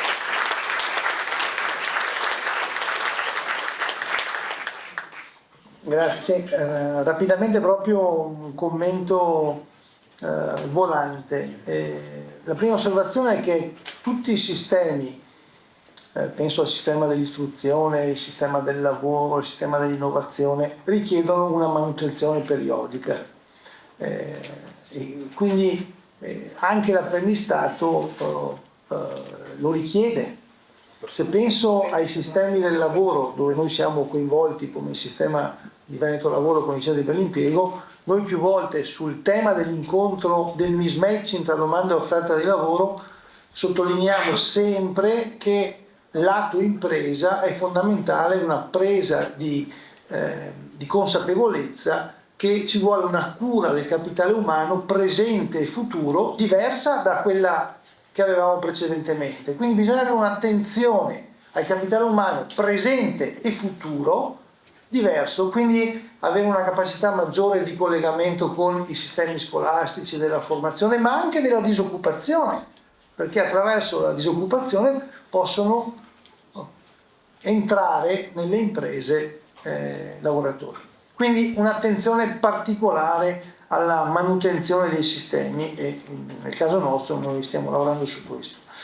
L'apprendistato è un sistema formativo che ha una regia regionale importante, che ha norme definite, operatori che sono certificati, aziende disponibili con un sistema scolastico che in qualche modo è coinvolto e un sistema dei servizi per il lavoro che promuove. I numeri sono interessanti perché 40.000 persone all'anno che entrano in un sistema e dentro questa partita non sono irrilevanti, 10.000 artigiani dove il 15% sono rappresentate appunto come assunzioni nel sistema artigianale. È interessante ed è come dire, elemento di preoccupazione il tema delle transizioni, questo 70% di rapporto che si conclude prima, da una parte mi dice che è stato fatto un buon lavoro, nel senso che gli artigiani hanno prodotto un buon capitale umano che ha avuto consapevolezza di se stesso, si è guardato attorno e si è spostato prima della conclusione o in un'azienda artigiana o da un'altra parte, un'azienda industriale. Quindi vuol dire che voi avete fatto un ottimo lavoro. Avete perso però avete perso il candidato. E quindi la questione è come incrociare in una prospettiva demografica che comunque nel 2030, quindi fra 5 anni meno, mancheranno 400.000 persone in età 15-45 anni in età lavorativa. Quindi non è che fra poco avremo meno problemi, ne avremo sempre più. Quindi la difficoltà di trovare i giovani sarà sempre maggiore. E quindi la difficoltà di trovare i giovani e di trattenerli è, credo, un elemento su cui bisogna riflettere in termini di manutenzione del sistema. Certamente l'ILO ci spinge, come ci dicevano, a un sistema di accompagnamento alla transizione di giovani e adulti che è una sfida interessante, anche se decisamente molto complicata. C'è da fare anche un'altra considerazione però, che l'aspetto della creazione di impresa che è dentro il sistema dell'apprendistato è un valore che è importante, perché oggi non ci sono percorsi di aiuto a mettere su impresa trasparenti, cioè non c'è la scuola che fa, e quindi è dentro l'impresa artigiana, industriale che si impara, però una certa attenzione, una certa valorizzazione di questo fattore in questo momento in cui fare impresa non è scontato, cioè è più difficile rispetto, se io penso alla mia generazione, eravamo un po' più disponibili, più capaci di rischiare. In questo momento è un po' più difficile. Quali punti di miglioramento in una prima osservazione? Beh, intanto certamente la capacità di attrazione e di trattenimento dei giovani implica servizi di welfare e stipendi adeguati, nel senso che il quantum è un fattore importante, ma non è il solo fattore, perché insieme c'è qual è il servizio aggiuntivo che l'azienda mi offre rispetto alle esigenze che io ho oggi. E quindi il tema del welfare. Certamente il tema della comunicazione rappresenta una questione chiave che secondo me rappresenta un po' la questione conclusiva. Pensando invece all'azienda e pensando proprio al ruolo formativo per certi versi anche educativo sui livelli, insomma, sui giovanissimi, e questo implica tutta un'altra partita di responsabilità. Poter disporre di tutor stabili e formatori stabili, interni o esterni, mi pare una questione che leggendo il rapporto è ragionevole, cioè non può essere, cioè non possiamo guardare esclusivamente all'apprendistato come la riduzione del costo e la formazione obbligatoria. C'è tutta la partita della formazione specialistica on the job che rappresenta un fattore di qualità straordinario.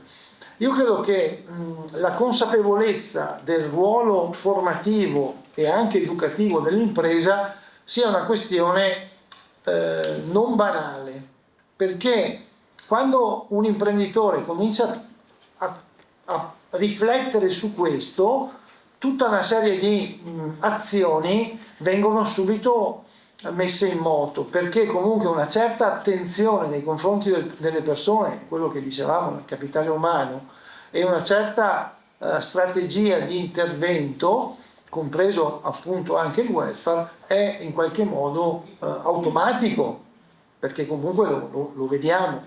L'ultima osservazione è sulla comunicazione. La comunicazione noi lo sperimentiamo all'interno dei servizi per il lavoro, dei centri per l'impiego, comunicare in tutti i canali, a partire dai social e dai social più utilizzati dalle componenti giovanili, è obbligatorio, non può essere occasionale. Cioè, come mi fa tenerezza quando vedo ricerco lavoratori in una rotatoria di una zona industriale, dico vabbè, proprio cioè non facciamo molta strada. Quindi la partita della sfida della comunicazione e quindi l'innovazione sulla comunicazione è una partita su cui ci si può aiutare, perché comunque riguarda tutti i sistemi. In questo senso io credo che il filo conduttore interessante è che la manutenzione dell'apprendistato è la stessa manutenzione che stiamo facendo noi dei servizi per il lavoro, che la scuola mi auguro farà, che l'università sta facendo, che tutto il resto. E da questo punto di vista noi siamo ovviamente disponibili.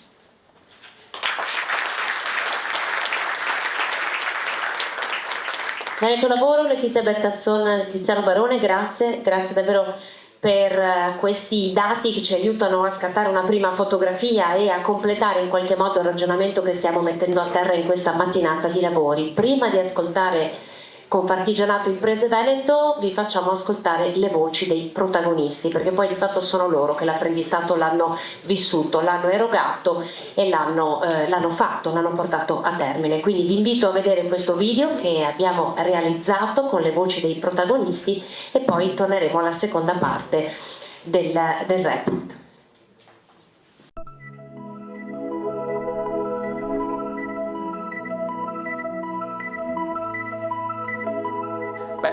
Effettivamente è cambiata abbastanza la richiesta e il focus dei giovani.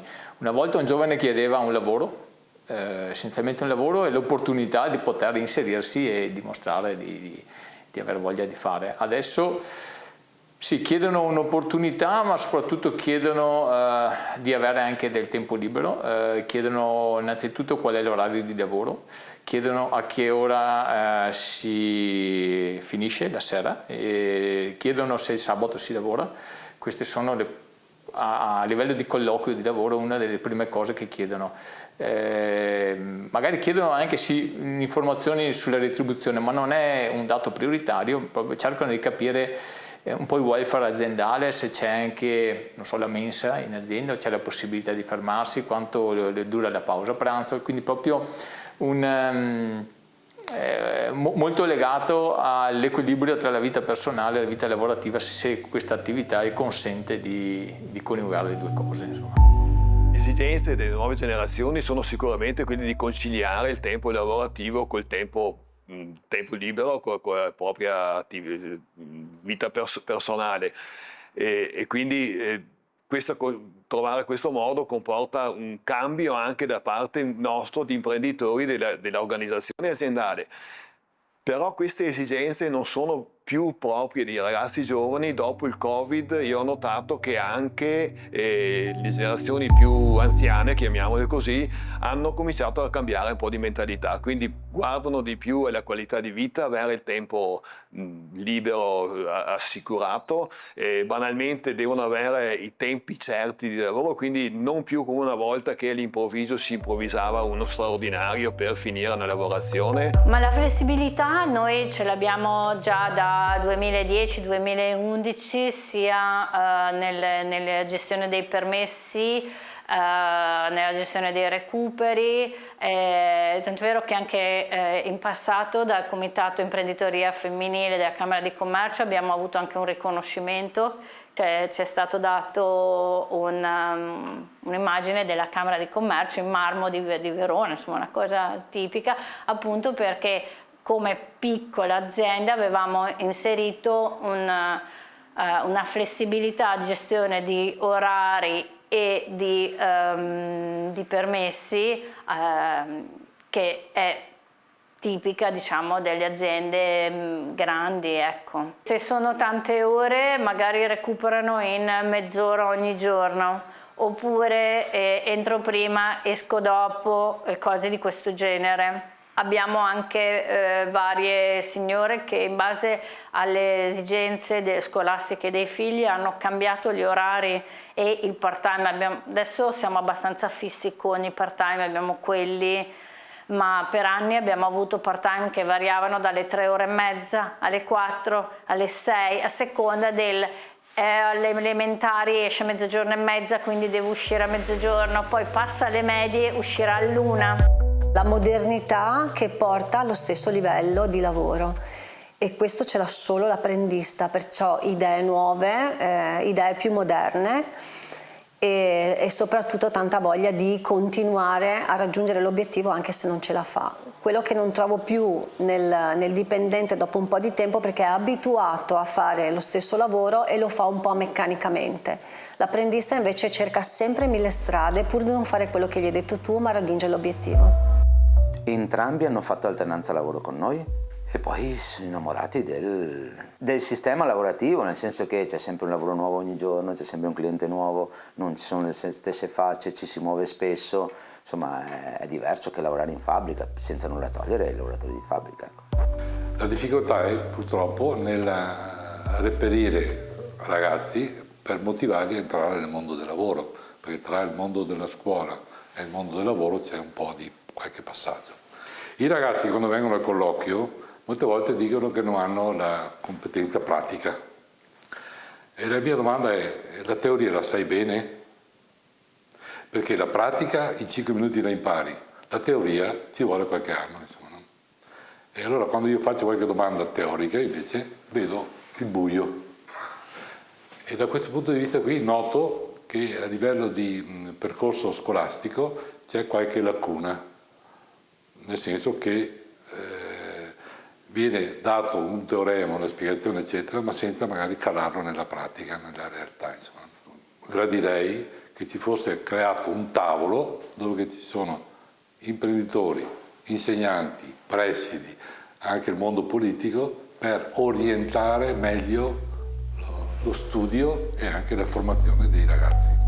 A volte è difficile ad oggi far capire ai ragazzi questa visione un po' a medio-lungo periodo. Si fermano molto a guardare quella che è magari la busta paga del primo giorno, del primo mese di lavoro, senza capire che magari in altri contesti industriali, magari orientati su catene di montaggio, realtà più statiche, il lavoro e la retribuzione anche rimarrà quella nel tempo, negli anni. Non ci sarà questa possibilità di emergere. Da noi si parte un po' più bassi a volte, si fa un po' più fatica, ma si può arrivare ad essere qualcuno, soprattutto in realtà dove appunto come la nostra di circa 30 dipendenti, non sei il dipendente numero 1, numero 2, ma sei Mario, sei Giovanni, sei Giuseppe, sei una persona e tante volte sono i clienti stessi o comunque i nostri referenti che non ci chiedono un operatore, ci chiedono Mario, ci chiedono Giuseppe, per cui diventi qualcuno all'interno di una realtà, insomma.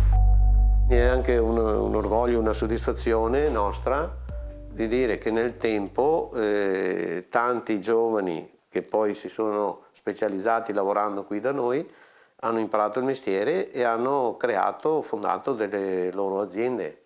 Quindi nel tempo, mi sembra adesso mi sembra 14 o 15 aziende sono nate da noi, dalla nostra azienda.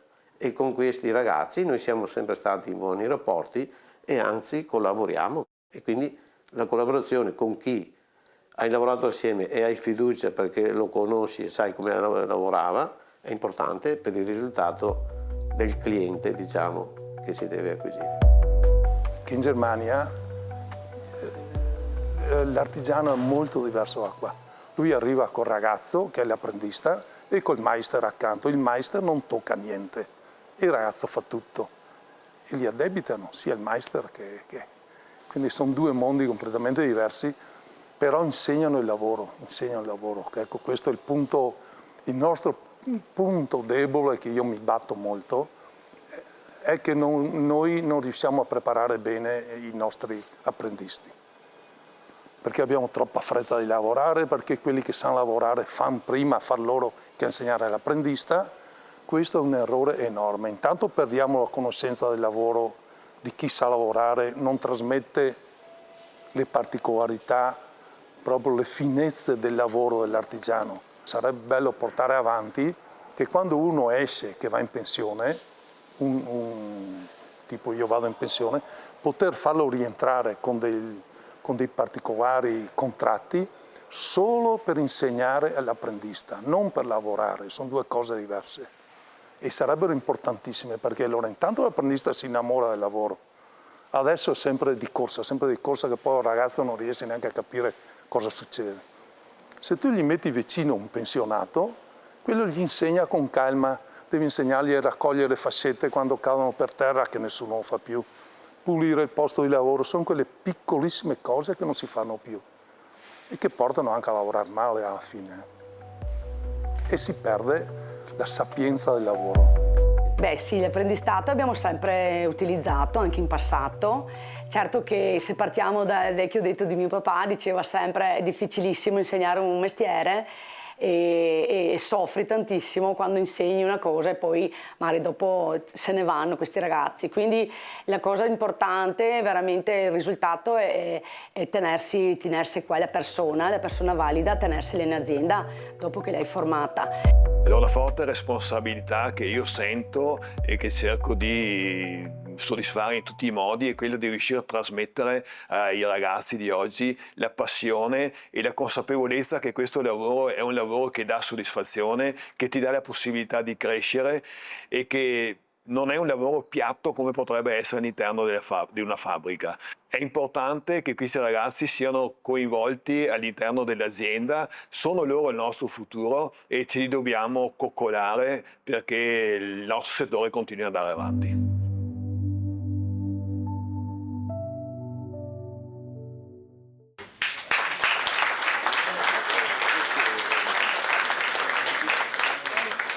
Ma direi che al di là dei numeri poi le voci sono quelle che arrivano più forti, no? Le voci di chi ha lavorato con i ragazzi, di chi sa di che cosa c'è bisogno all'interno della propria azienda e di chi poi ti racconta anche il dispiacere di vederli andare via, questi ragazzi, dopo aver insegnato loro un mestiere. Si potrebbe davvero partire da qui per capire forse dove dovremmo andare. E allora sentiamo le voci dell'impresa con Confartigianato Imprese Veneto, direttore Tiziana Pettenuzzo e poi con Elena Zanella che ha curato la ricerca. Grazie.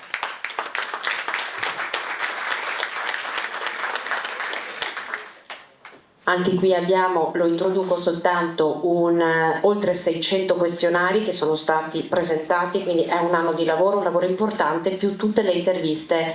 Quelle che avete sentito ovviamente è solo un medley, insomma, delle varie voci che sono state raccolte sul territorio. Buongiorno a tutti, nel mio intervento di oggi andremo assieme ad analizzare quali sono i principali dati che sono emersi dalla ricerca che Confartigianato Veneto durante il 2024 ha svolto proprio sul tema dell'apprendistato. La nostra parte della ricerca si è suddivisa in due fasi, come accennato inizialmente, e la prima fase ha riguardato la divulgazione di un questionario rivolto agli imprenditori delle imprese artigiane venete proprio sul tema dell'apprendistato. Da questi questionari abbiamo ricevuto più di 600 risposte proprio sulle tematiche inerenti a questa tipologia di contratto. La seconda parte della ricerca invece è stata arricchita da interviste dirette che sono state fatte sia online che proprio in presenza nelle aziende degli imprenditori artigiani veneti. Infatti io, assieme a altre due mie colleghe, Anna Miazzo e Giulia Rosolen, abbiamo potuto davvero girare il Veneto, entrare nella realtà di queste imprese e conoscere davvero in prima persona gli imprenditori che ci hanno raccontato la loro esperienza diretta, avendo a che fare quotidianamente con l'apprendistato, raccontandoci soprattutto le parti positive di questo contratto, ma anche dandoci degli spunti su degli elementi magari da poter migliorare e implementare. Ecco, i risultati di questa parte della ricerca delle interviste verranno esposti successivamente dal nostro direttore Tiziana Pettenuzzo, la quale proprio sulla base di questi dati farà delle considerazioni sull'apprendistato di oggi, ma soprattutto anche sull'apprendistato del futuro. Sia per la prima parte che per la seconda parte, il focus della nostra ricerca è stato quello degli approfondimenti qualitativi, ossia andare ad indagare quali siano le motivazioni che spingono le imprese a scegliere l'apprendistato, quali sono le valutazioni delle esperienze da parte degli imprenditori e andare effettivamente a capire l'utilizzo del contratto nelle imprese artigiane venete. L'obiettivo è quello di offrire ovviamente un quadro completo e dettagliato, evidenziando sia le opportunità che le sfide e anche le buone pratiche che ne sono emerse. La prima domanda che ci siamo posti, su cui abbiamo deciso di indagare, è quella di capire se e quanto questa tipologia di contratto venga utilizzata nelle nostre imprese. E il dato che abbiamo ottenuto è stato davvero positivo, poiché dalle interviste il dato che ne è emerso è che il 56,5% delle imprese ha attualmente in forza almeno un apprendista, mentre il 15,4% non ce l'ha in questo momento, ma ne ha avuto almeno uno negli ultimi 5 anni. Se andiamo a sommare queste due percentuali, ne evince che il 72% delle nostre imprese ha avuto a che fare recentemente con l'apprendistato. E questo ci fa rendere conto di quanto sia davvero un contratto fondamentale per il nostro settore e di quanto davvero risponda alle nostre esigenze. È un dato estremamente positivo anche perché ci ricorda quanto le aziende abbiano davvero la volontà concreta di investire nelle nuove generazioni, trasmettendo il know-how e di favorire anche il cambio generazionale. Successivamente ci siamo chiesti quale sia la tipologia di apprendistato che gli imprenditori delle nostre imprese prediligono e, come ovviamente ci aspettavamo, l'apprendistato professionalizzante è quello che per grande distacco è in primis, raggiungendo l'82,3% delle imprese, seguito successivamente dal contratto di apprendistato per la qualifica e il diploma professionalizzante. È evidente come ad oggi il contratto di apprendistato professionalizzante risponda alle esigenze delle nostre imprese. Ad oggi il contratto di apprendistato duale è ancora poco utilizzato, ma proprio su questa tipologia di contratto Confartigianato sta cercando di investire molto e l'accordo interconfederale regionale sull'apprendistato duale, che è stato firmato recentemente, ne è solo un esempio.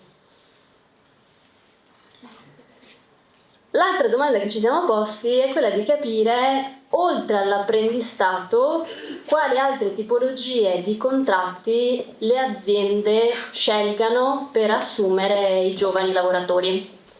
Ossia andare a capire quali sono effettivamente i veri competitors del nostro contratto in questione. Dalla ricerca è emerso che il 40,5% delle imprese che hanno risposto al nostro sondaggio utilizzano anche il contratto a tempo indeterminato, seguite poi per il 25,8% da contratti di tirocinio o stage, seguite dal contratto a tempo determinato per il 23%.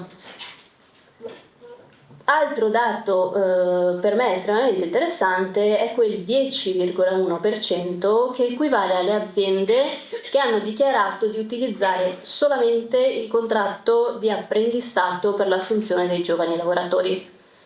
E questo dato ci ricorda nuovamente l'importanza del contratto e del fatto che il contratto di apprendistato sia sopravvissuto nel tempo anche all'emergere di altre tipologie di contratti, come il tirocinio, che danno la possibilità appunto di assumere giovani lavoratori.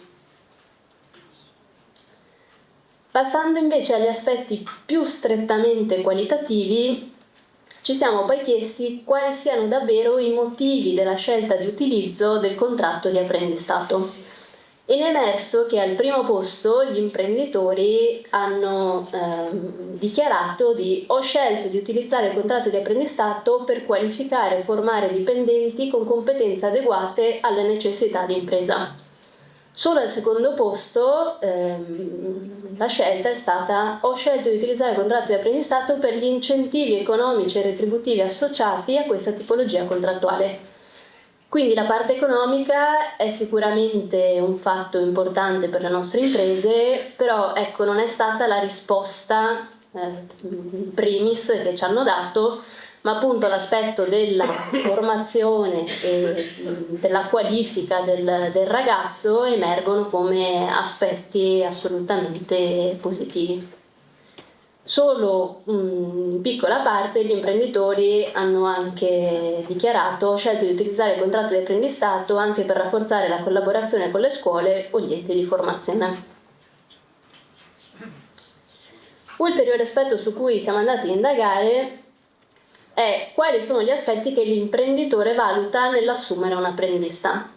E questo per noi è stato un dato davvero rilevante, in quanto al primo posto è emerso che l'imprenditore valuta nel ragazzo in primis le competenze trasversali e solo successivamente le competenze tecniche. E questo è un dato che abbiamo ritrovato anche nelle interviste che abbiamo fatto direttamente agli imprenditori, i quali ci hanno confermato che in fase di assunzione del ragazzo la prima cosa che valutano è la propensione al lavoro, il fatto che possa avere davvero una passione per il lavoro artigiano e il fatto che possieda tutta una serie di competenze che rientrano nelle competenze trasversali, tra cui il riuscire a lavorare in gruppo, le abilità comunicative, la leadership, la gestione del tempo. Quindi tutte queste competenze anche per gli imprenditori sono davvero fondamentali, sono la prima cosa che valutano. E questa cosa qua ci fa riflettere anche su quanto sia importante investire durante il periodo di apprendistato sulla formazione trasversale, che non è una formazione solo strettamente legata alla formazione del ragazzo in azienda al lavoro, ma è una formazione più completa, è una formazione a 360 gradi, è una formazione che chiamiamo quasi formazione alla cittadinanza attiva, è una formazione davvero completa e il risultato di questa analisi ci ricorda ancora quanto effettivamente sia corretto investire su questa tipologia di formazione. Ci siamo poi interrogati se secondo gli imprenditori il monte ore formativo del contratto professionalizzante sia adeguato o meno ai contenuti da trasferire e ci siamo resi conto che secondo la maggior parte delle imprese lo è. Infatti il 64,5% delle nostre aziende ha risposto che il monte ore formativo è adeguato, ma c'è anche una parte, esattamente per il 28,7%, che ritiene che non sia adeguato perché è troppo eccessivo rispetto ai contenuti da trasferire e un 6,9% ritiene che non sia adeguato perché è troppo ridotto rispetto ai contenuti da trasferire. Questo è un dato su cui probabilmente possiamo riflettere, perché sebbene la maggior parte delle aziende abbia risposto che è adeguato, c'è comunque più di un terzo delle imprese che crede non lo sia.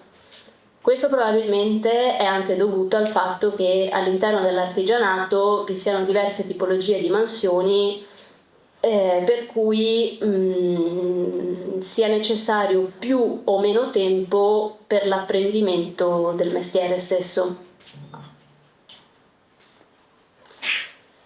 Ci siamo chiesti anche quali siano i supporti che le aziende richiedono per attivare il contratto e il piano formativo dell'apprendistato e con nostra grande gioia abbiamo confermato che le associazioni di categoria e gli enti di formazione accreditato rivestono un ruolo davvero fondamentale, in quanto il 56,4% delle imprese ha risposto che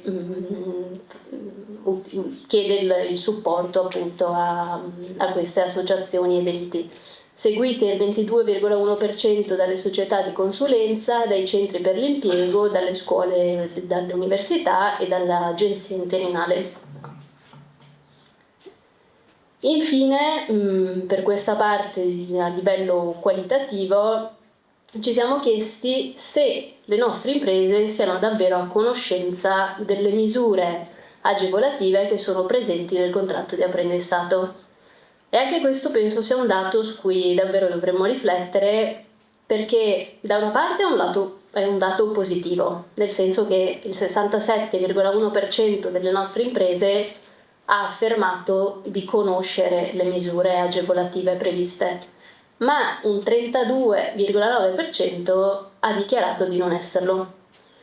E questo è un dato sicuramente da non sottovalutare, ci fa pensare quanto ci sia ancora margine d'azione e quanto possiamo ancora andare a investire sull'apprendistato affinché possa essere ulteriormente implementato.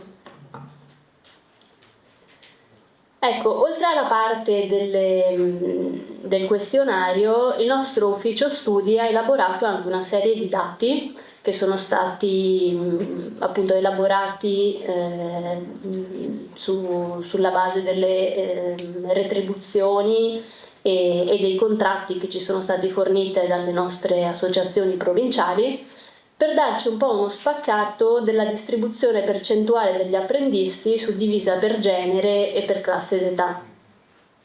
Da queste analisi è emerso che nella fascia 20-24 anni è la fascia in cui vi è la maggioranza degli apprendisti. Infatti ritroviamo il 61,5% dei nostri apprendisti.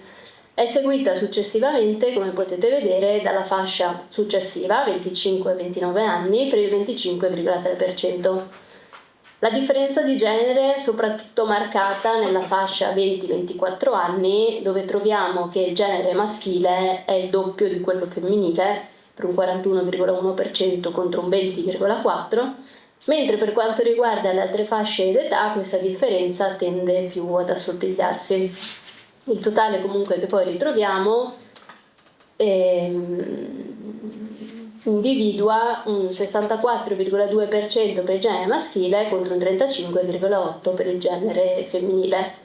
Il fatto che nella fascia d'età 20-29 anni vi sia la maggior parte degli apprendisti è comunque ovviamente coerente con il percorso formativo e con gli obiettivi del contratto di apprendistato, e ci ricorda ancora quanto il contratto di apprendistato sia il canale principale di accesso al mercato del lavoro per i nostri giovani.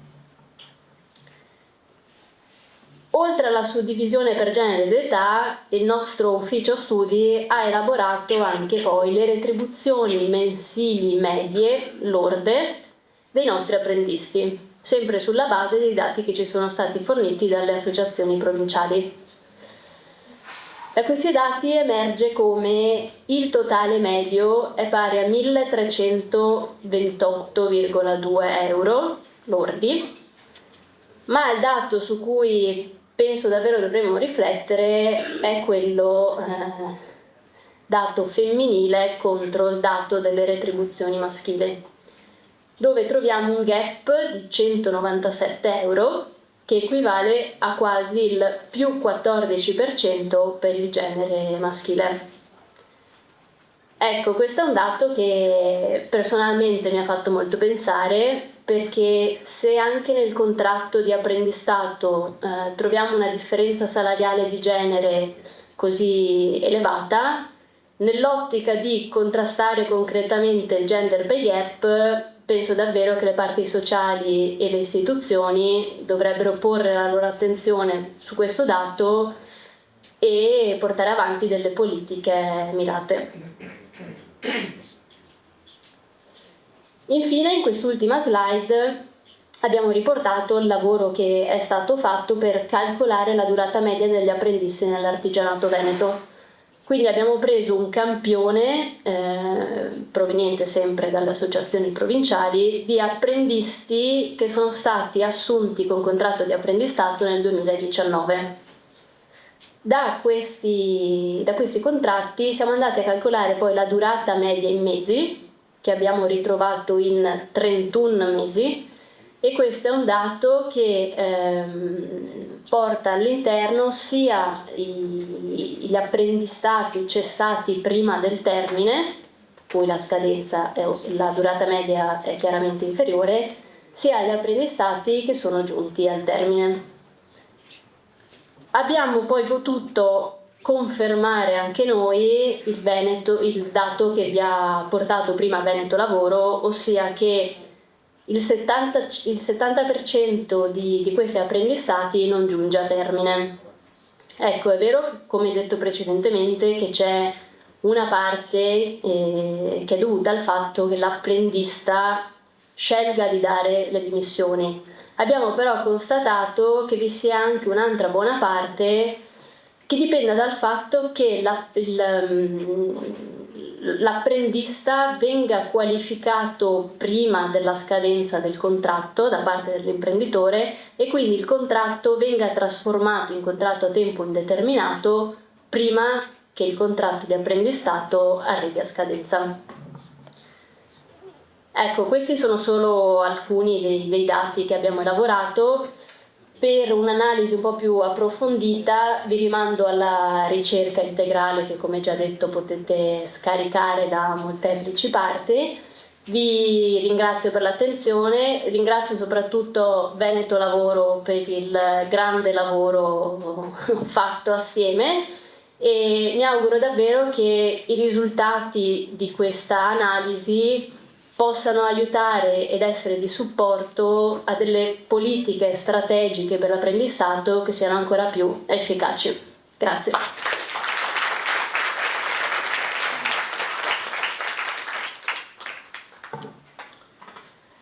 Io invece devo ringraziare il dottore Gotto, che è il nostro responsabile dell'area relazioni sindacali e contrattuali, per aver coordinato il lavoro.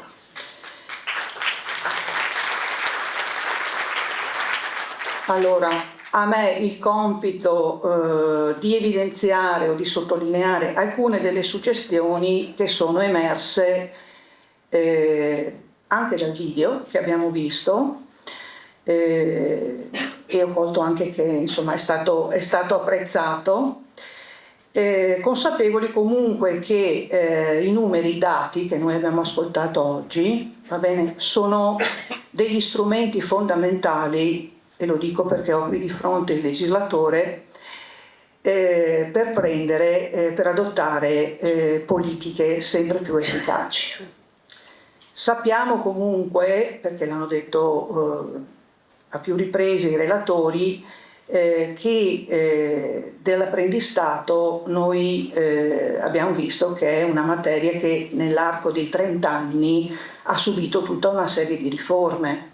Partiamo dalla legge del 55, andiamo al Jobs Act, ma nel frattempo in mezzo è passata anche la riforma della legge Biagi del 2003 fino al testo unico del 2011. Diciamo che non si è ancora completato, che il legislatore ci sta ancora lavorando, poi l'onorevole Rizzetto ce lo dirà. Resta comunque necessario, e l'hanno detto i nostri imprenditori, al di là insomma, degli interventi che hanno fatto, che è necessario lavorare e aprire più fronti, più temi, sia sul fronte formativo, sia sul fronte retributivo, lo dico a tutte le parti sociali, ma anche sulle modalità di gestione, sull'erogazione. Allora, partiamo da alcune suggestioni che sono emerse dai nostri imprenditori artigiani, e quindi una platea, come avete visto, anche autorevole, quelli che l'apprendistato lo agisce realmente. Prima di tutto hanno evidenziato che viene un segnale importante dal mondo degli apprendisti che sta cambiando profondamente il sistema valoriale rispetto alle tematiche del lavoro. Quindi è in crisi ed è in profonda trasformazione questo sistema di valori. Lo dicono chiaramente, i giovani non cercano più un lavoro, cercano delle opportunità, cercano un progetto di vita. Altra dimensione, elemento rilevante, è quella che l'aspetto economico assume una posizione, diciamo, subordinata rispetto, quello che dicevo prima, a un equilibrio di vita lavorativa e vita personale. Anzi, sottolineano che, l'avete detto a più riprese, che questo diventa uno dei criteri fondamentali per cogliere, per far diventare l'azienda attrattiva. Questa opportunità diventa attrattiva.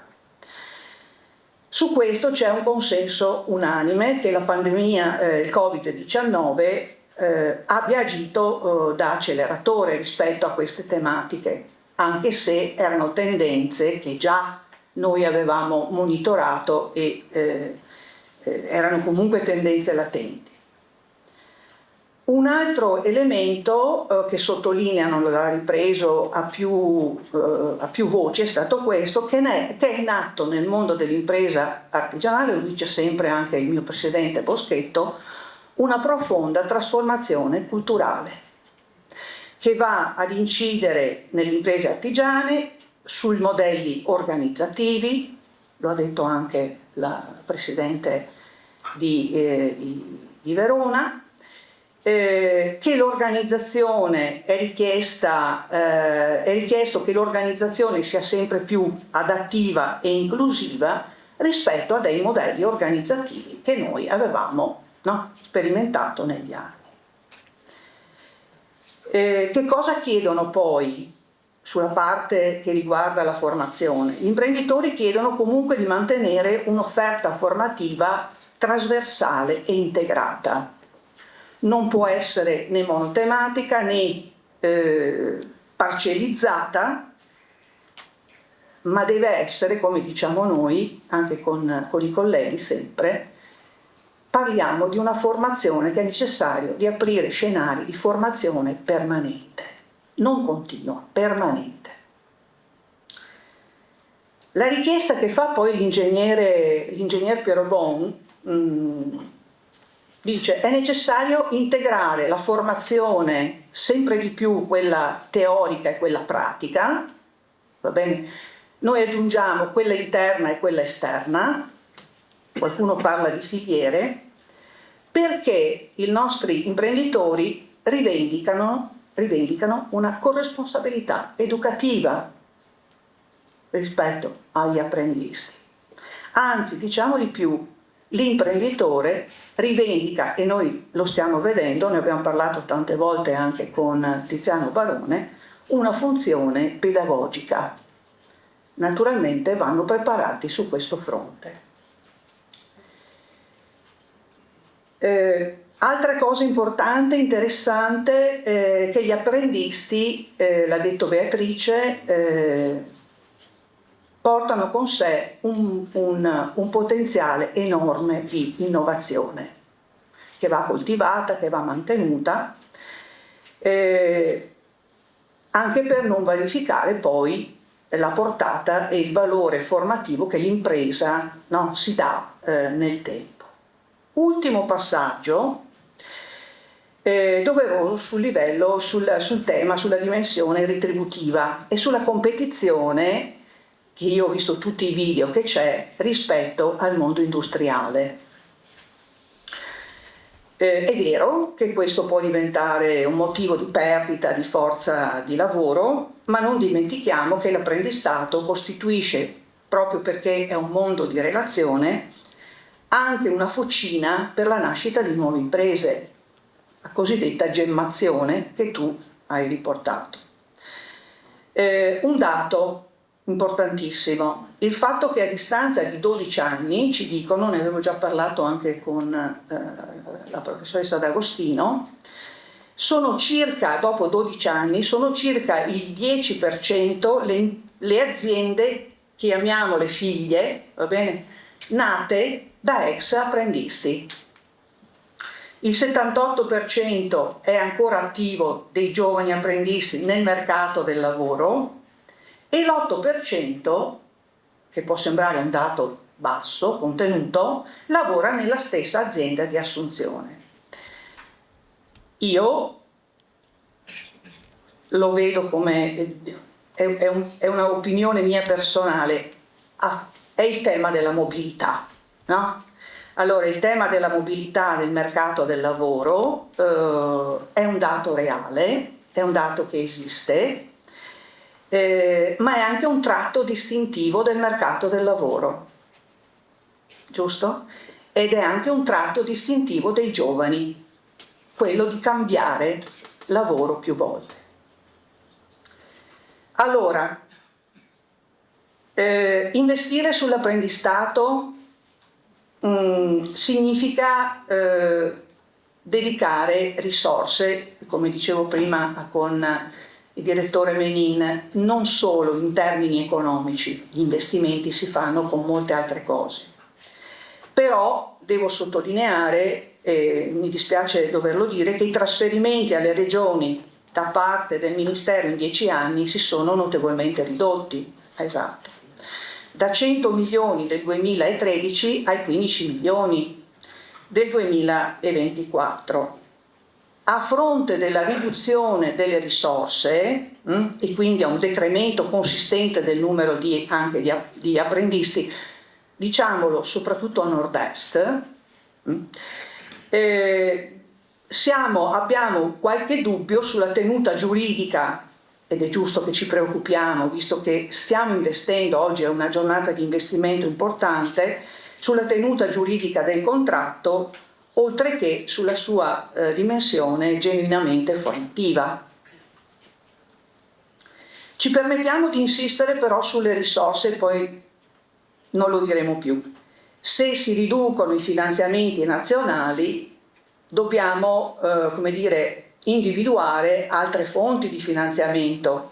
Il Fondo Sociale Europeo è una misura per i giovani, ma io dico anche, per quanto riguarda le risorse che noi possiamo gestire, ci sono molte parti sociali qui presenti, studiare anche possibili integrazioni con i fondi interprofessionali.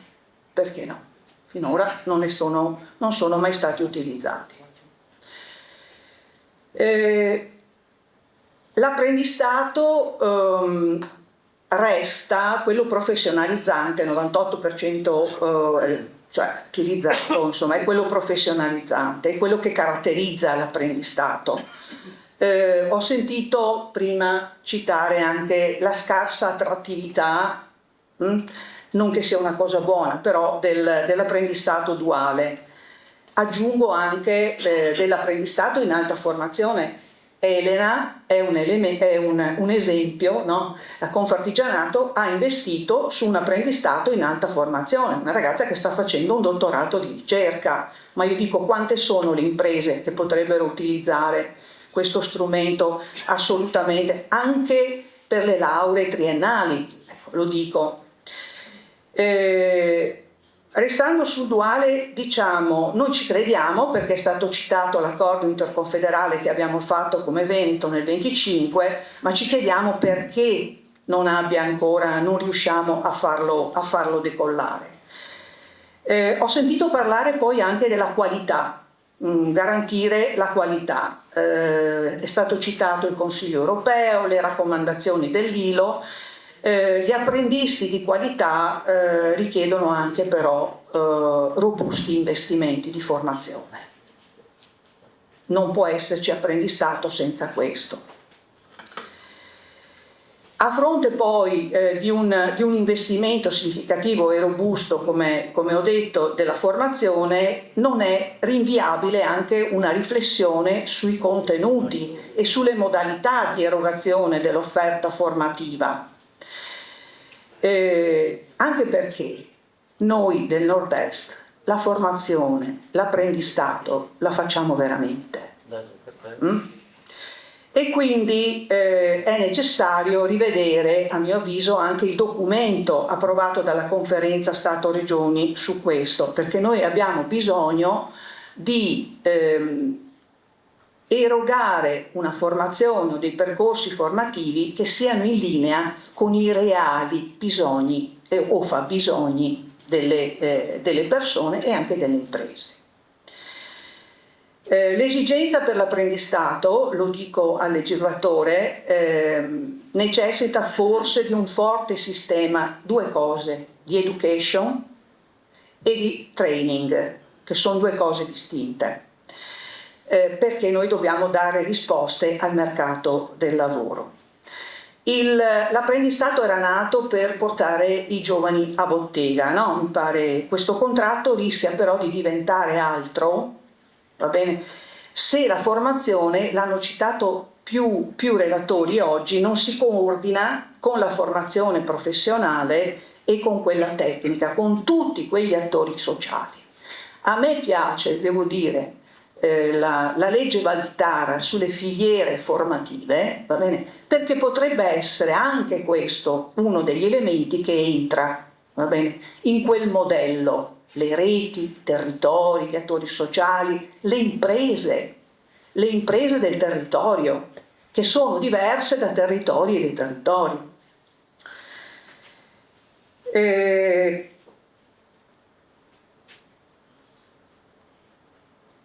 Per noi l'imperativo resta quello di investire sull'apprendistato. Avete detto prima, mi sono preso l'apprendistato, le assunzioni, noi in Veneto facciamo il 26% a fronte di un 23% nazionale.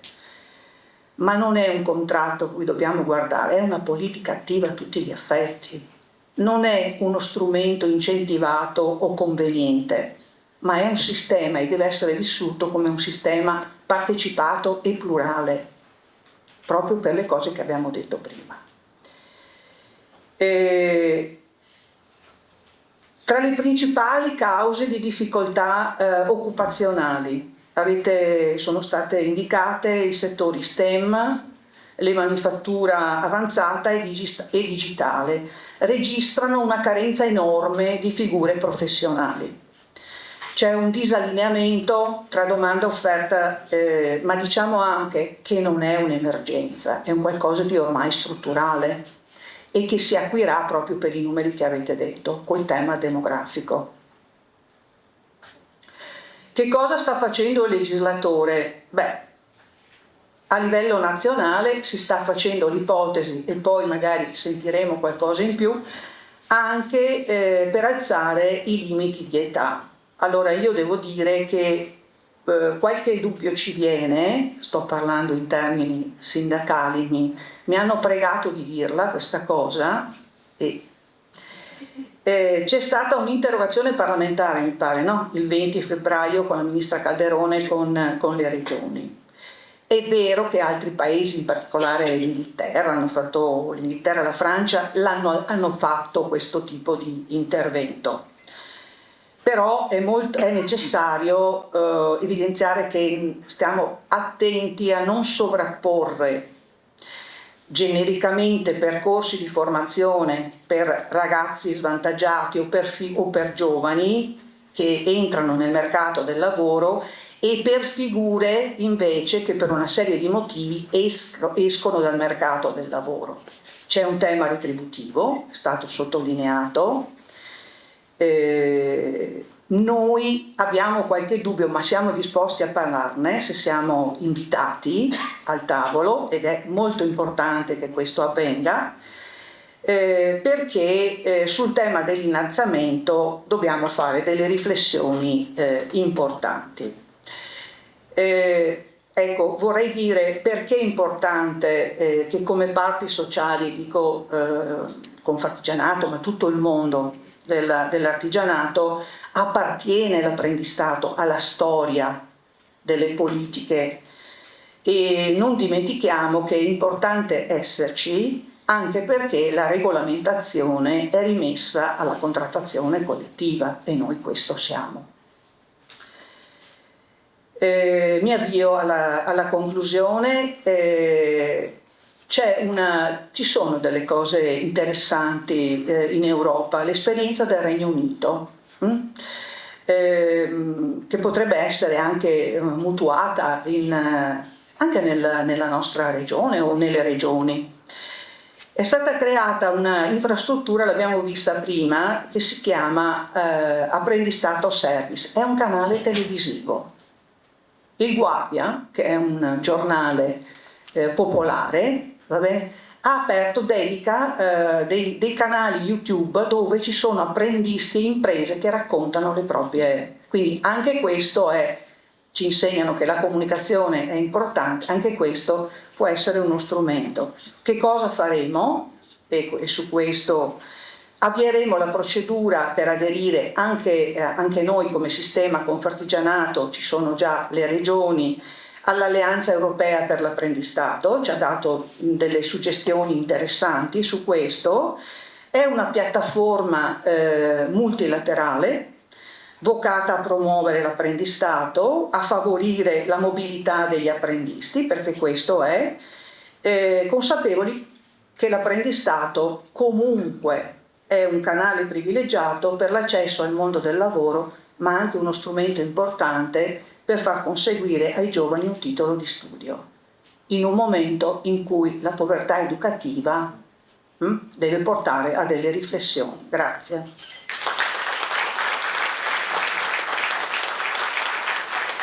Grazie alla direttrice Tiziana Pettenuzzo e alla Zanella, grazie davvero a voi. Onorevole Rizzetto, direi che insomma ce ne sono state di tematiche su cui riflettere, su cui ragionare. Allora io lascerei a lei la parola a questo punto prima di passare alle conclusioni. Grazie per la sua presenza.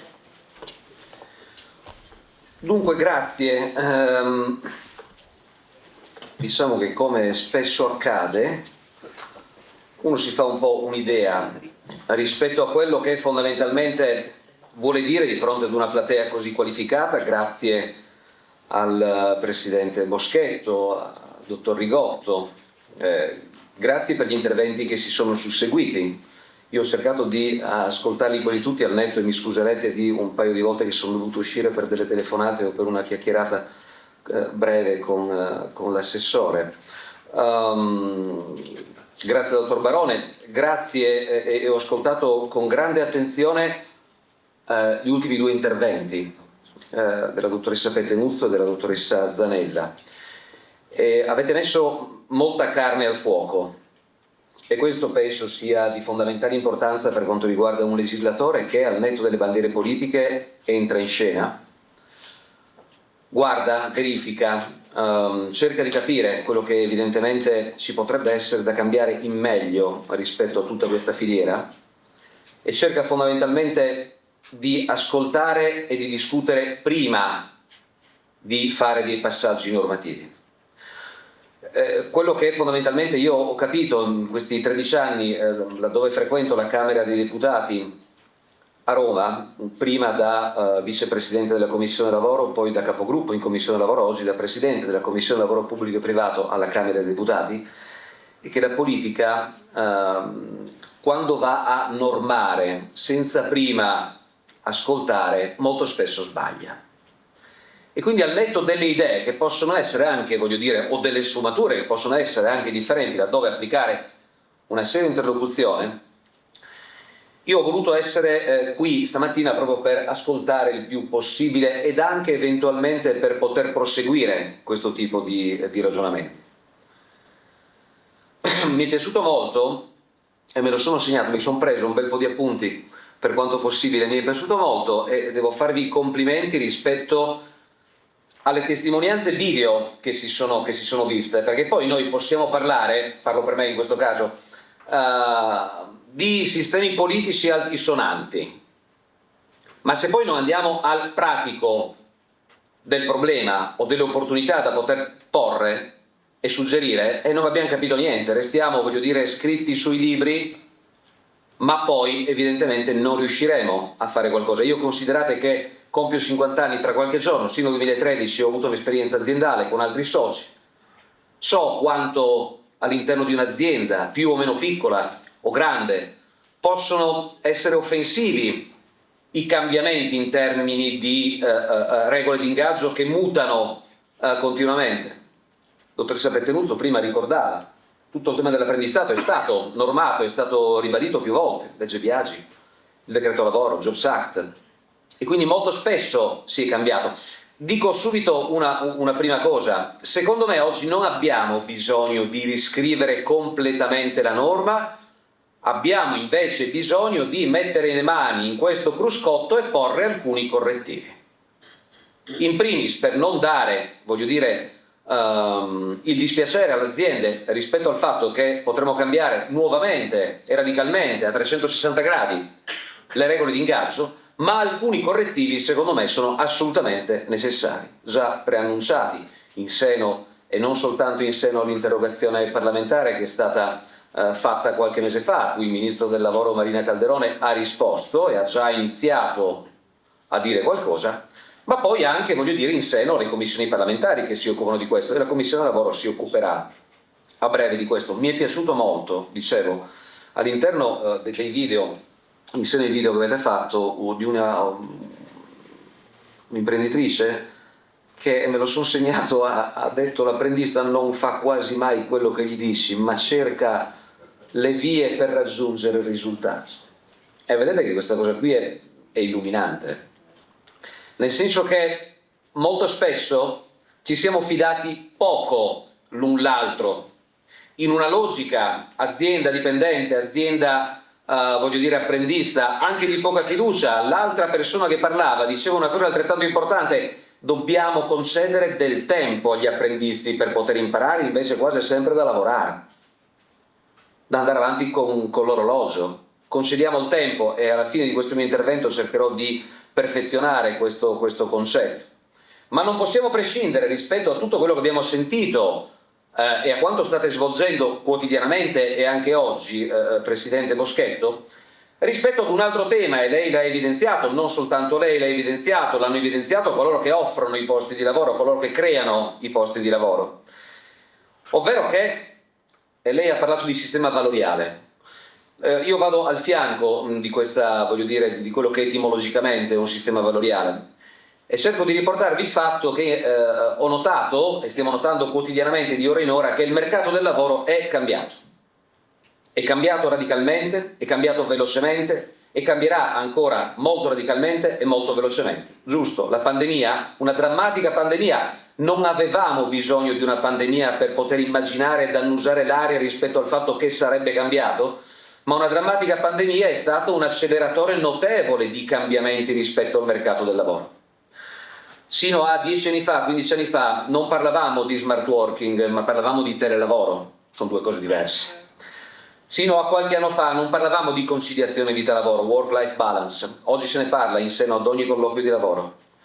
Sino a qualche anno fa non si parlava di settimana corta, al netto del fatto che io sono molto critico sull'applicazione della settimana corta, anche perché banalmente grandi aziende già la fanno.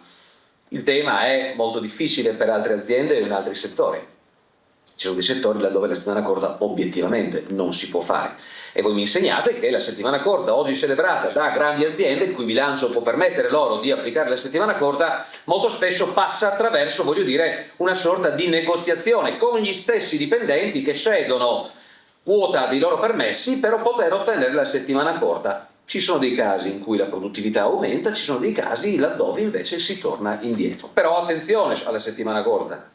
Primo, non si può applicare ovunque. Secondo, se noi oggi normassimo, come vuole qualcuno, ma io qui non voglio portare bandiere politiche, però come propone qualcuno di normare attraverso un fondo, ad esempio, per l'utilizzo della settimana corta questo asset, ci troveremo di fronte entro i prossimi mesi a due grandi cluster di aziende. Grandi aziende che applicano la settimana corta, aziende piccole e medie che non possono applicare la settimana corta. Mio figlio, che studia qui in provincia di Treviso e che fra 2 o 3 anni porterà il suo curriculum da qualche parte, secondo voi dove lo porterà? Probabilmente lo porterà laddove si celebra la settimana corta e quindi creeremo una differenza in termini di velocità, in termini competitivi proporzionalmente rispetto ai livelli delle aziende, ma ecco che anche evidentemente rispetto al fatto che siamo in un drammatico inverno demografico, nel 1975 quando nacqui io nacquero 1.200.000 nuovi nati, gli ultimi dati disponibili sono 375.000, questo pone dei problemi sia rispetto a tutta la filiera del mercato del lavoro, ma anche banalmente, io me ne occupo, ma non è banale, rispetto a tutto il tema della previdenza, essendo noi passati, come sapete, da un sistema retributivo misto a meramente contributivo da qualche anno. Pone degli obiettivi. E qui sì, inevitabilmente, anche in seno a quello che voi quotidianamente fate, si va ad intersecare notevolmente tutto il tema, ne parlavamo prima col vostro Presidente, di un'immigrazione che stiamo cercando di controllare, di renderla legale il più possibile, ma una delle gambe del piano Mattei è esattamente quella della formazione di persone che vogliono entrare nel nostro paese, ma di una formazione preventiva rispetto all'ingresso nel nostro paese.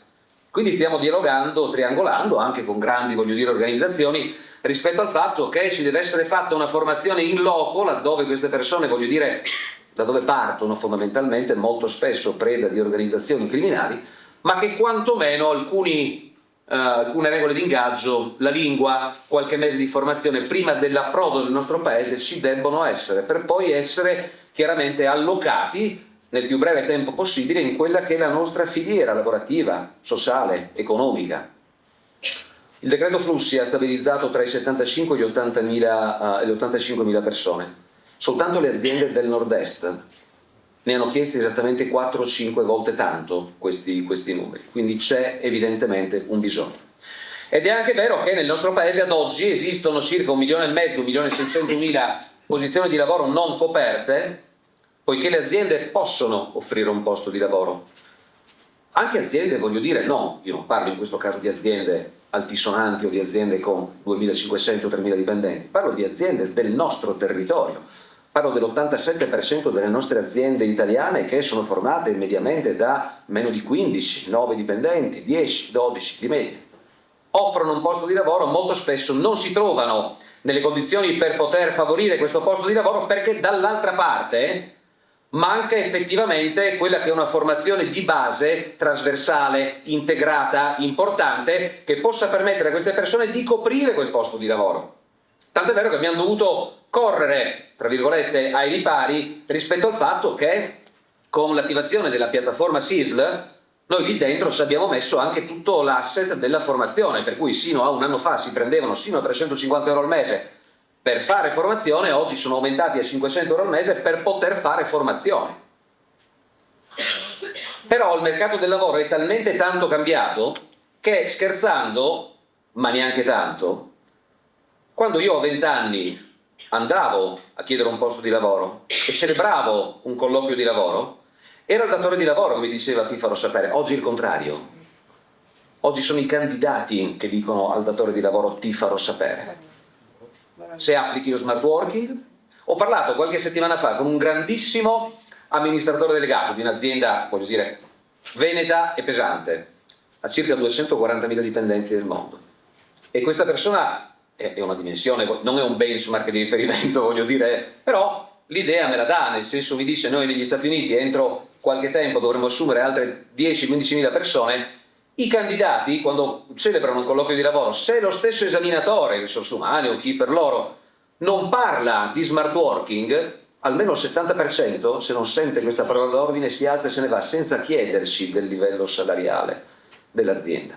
Perché anche il salario evidentemente è un tema parallelo, ma molto importante. Sono cambiati, me lo sono segnato poc'anzi, rispetto a quanto da voi detto, molto spesso sono cambiati i cosiddetti modelli di riferimento per le nuove generazioni. 30-40 anni fa, se tu chiedevi ad un padre, ad un giovane o ad una giovane quali sono i tuoi desiderata, ti dicevano creare una famiglia e trovarmi un lavoro e creare una famiglia. Oggi sapete, rispetto ai report che mi arrivano di persone tra i 16 e i 34 anni, qual è il primo, sono delle survey che si fanno quasi mensilmente, e la prima risposta che danno questa fascia di popolazione non è fare una famiglia o cercarsi un posto di lavoro, la prima risposta è viaggiare. Io spero che tornino prima o poi, nel senso che abbiamo bisogno chiaramente, insomma, delle loro teste e delle loro braccia per poter continuare in quello che fondamentalmente in tutto il mondo ci viene riconosciuto essere come un valore eccezionale. L'artigianato italiano, tutta la filiera voglio dire degli artigiani, è uno tra i valori più importanti che noi possiamo celebrare. Ma chiaramente c'è tutto un tema a monte rispetto a tutto questo. Abbiamo parlato in modo approfondito, e lo rinnovo, mi sono preso degli appunti e cercheremo di svilupparli, di tutto il tema dell'apprendistato, e ci siamo fatti delle domande. Perché l'apprendistato duale è cannibalizzato dall'apprendistato professionale? Beh, io penso perché l'apprendistato duale, su cui fondamentalmente serve mettere un minimo di acceleratore, paga dei limiti assolutamente evidenti rispetto al dialogo scuola, università e apprendistato stesso. Non siamo riusciti ad integrare bene questo tipo di percorso, e su questo io ritengo e penso che, ad esempio, in seno alla prossima legge di stabilità qualche idea ci stia così venendo, proprio per cercare di integrare meglio, perché il grosso problema dell'apprendistato duale è quello di parlarsi sempre meno, neanche poco, sempre meno, con tutto l'asset della scuola, dell'università, della ricerca e della scuola in genere, fondamentalmente. Per quanto riguarda poi l'apprendistato professionalizzante, abbiamo capito che questo, applicato per oltre il 98%, è un valore inestimabile e, lo rinnovo in questo caso, non serve riscrivere tutta la norma, serve mettere dei correttivi. Probabilmente, ad esempio, sapete perfettamente, lei giustamente l'ha ricordato prima, nel 2013 la media erano 100 milioni investiti. Siamo andati purtroppo in decalage sotto questo punto di vista.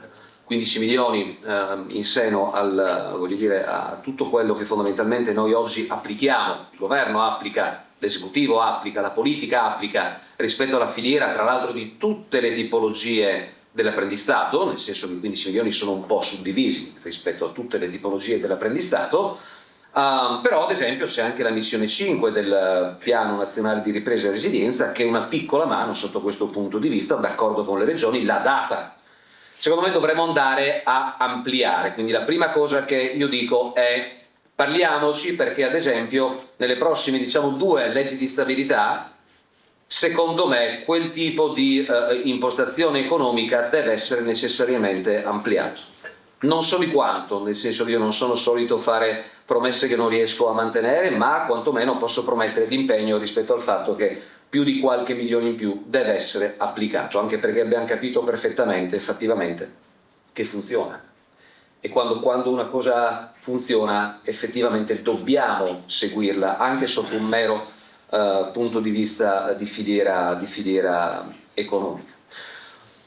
Magari non saremo d'accordo rispetto al tema del requisito anagrafico, su cui io invece sono sufficientemente d'accordo, però io colgo la palla al balzo e l'occasione per potervi dire: vediamoci, incontriamoci, cerchiamo di capire quali sono le perplessità rispetto al modello inglese, ad esempio, però diciamo che essendo, ritorno, il mercato del lavoro esattamente, come dicevamo prima, cambiato e modificato nel tempo, anche qualche minimo intervento rispetto al requisito anagrafico può essere proporzionalmente un moltiplicatore di ingresso nel mercato del lavoro. Poi, casualmente, e non ci eravamo messi d'accordo, poc'anzi, prima di entrare stamattina alle 9, 9:30 qui, sono arrivato un po' in ritardo, scusatemi, però l'autostrada era intasata, ero al telefono con il dottor Granelli, che voi insomma conoscete, e ci vedremo la prossima settimana, perché quello che ci è venuto in mente io vorrei portarlo con una norma in Parlamento. E tra l'altro, vedete, questa è una cosa che si lega indubbiamente a doppio filo con quanto dicevate prima sul tema dei livelli salariali, su cui dico veramente, Presidente, una cosa di 2 secondi dopo, proprio sui livelli salariali. Anzi, l'anticipo. I salari nel nostro Paese aumenteranno rispetto a tutta la filiera del mercato del lavoro, a tutta la filiera, compresi, voglio dire, tutto l'ambito dell'apprendistato. I salari nel nostro Paese aumenteranno soltanto quando la produttività delle nostre aziende aumenterà, non quando normeremo per legge 9 euro lordi all'ora. Il tema, voglio dire, è semplicissimo, al netto delle bandiere politiche. Ognuno può pensare: io accetto l'interlocuzione e la discussione. Il vero rischio di imporre una cifra lorda all'ora è un rifuggire dalla contrattazione di qualità. Perché se io oggi normo alla Camera dei Deputati e al Senato della Repubblica una cifra, è chiaro che, come voi sapete, da parte datoriale non c'è alcun obbligo rispetto alla sottoscrizione di uno o l'altro contratto collettivo. Tant'è vero che con gli insegnati al CNEL ci sono depositati più di 1000 contratti collettivi, c'è da fare una manutenzione anche lì? Sì, sicuramente sì, perché ci sono contratti che vanno molto bene e altri contratti che non vanno bene, questo è evidente. Però c'era questo rischio, il rischio di abbandonare una contrattazione collettiva di qualità per rifugiarsi in una legge di primario rango partorita da Camera dei Deputati e Senato della Repubblica. Era un rischio. Dopodiché, serve fare qualcosa sull'aspetto dei salari? Sì. Come farlo? Secondo me, rinnovando la contrattazione collettiva e, ad esempio, nella delega che io ho scritto e che attualmente è in discussione al Senato, già votata alla Camera, cercando di favorire quello che è, ad esempio, il rinnovo contrattuale.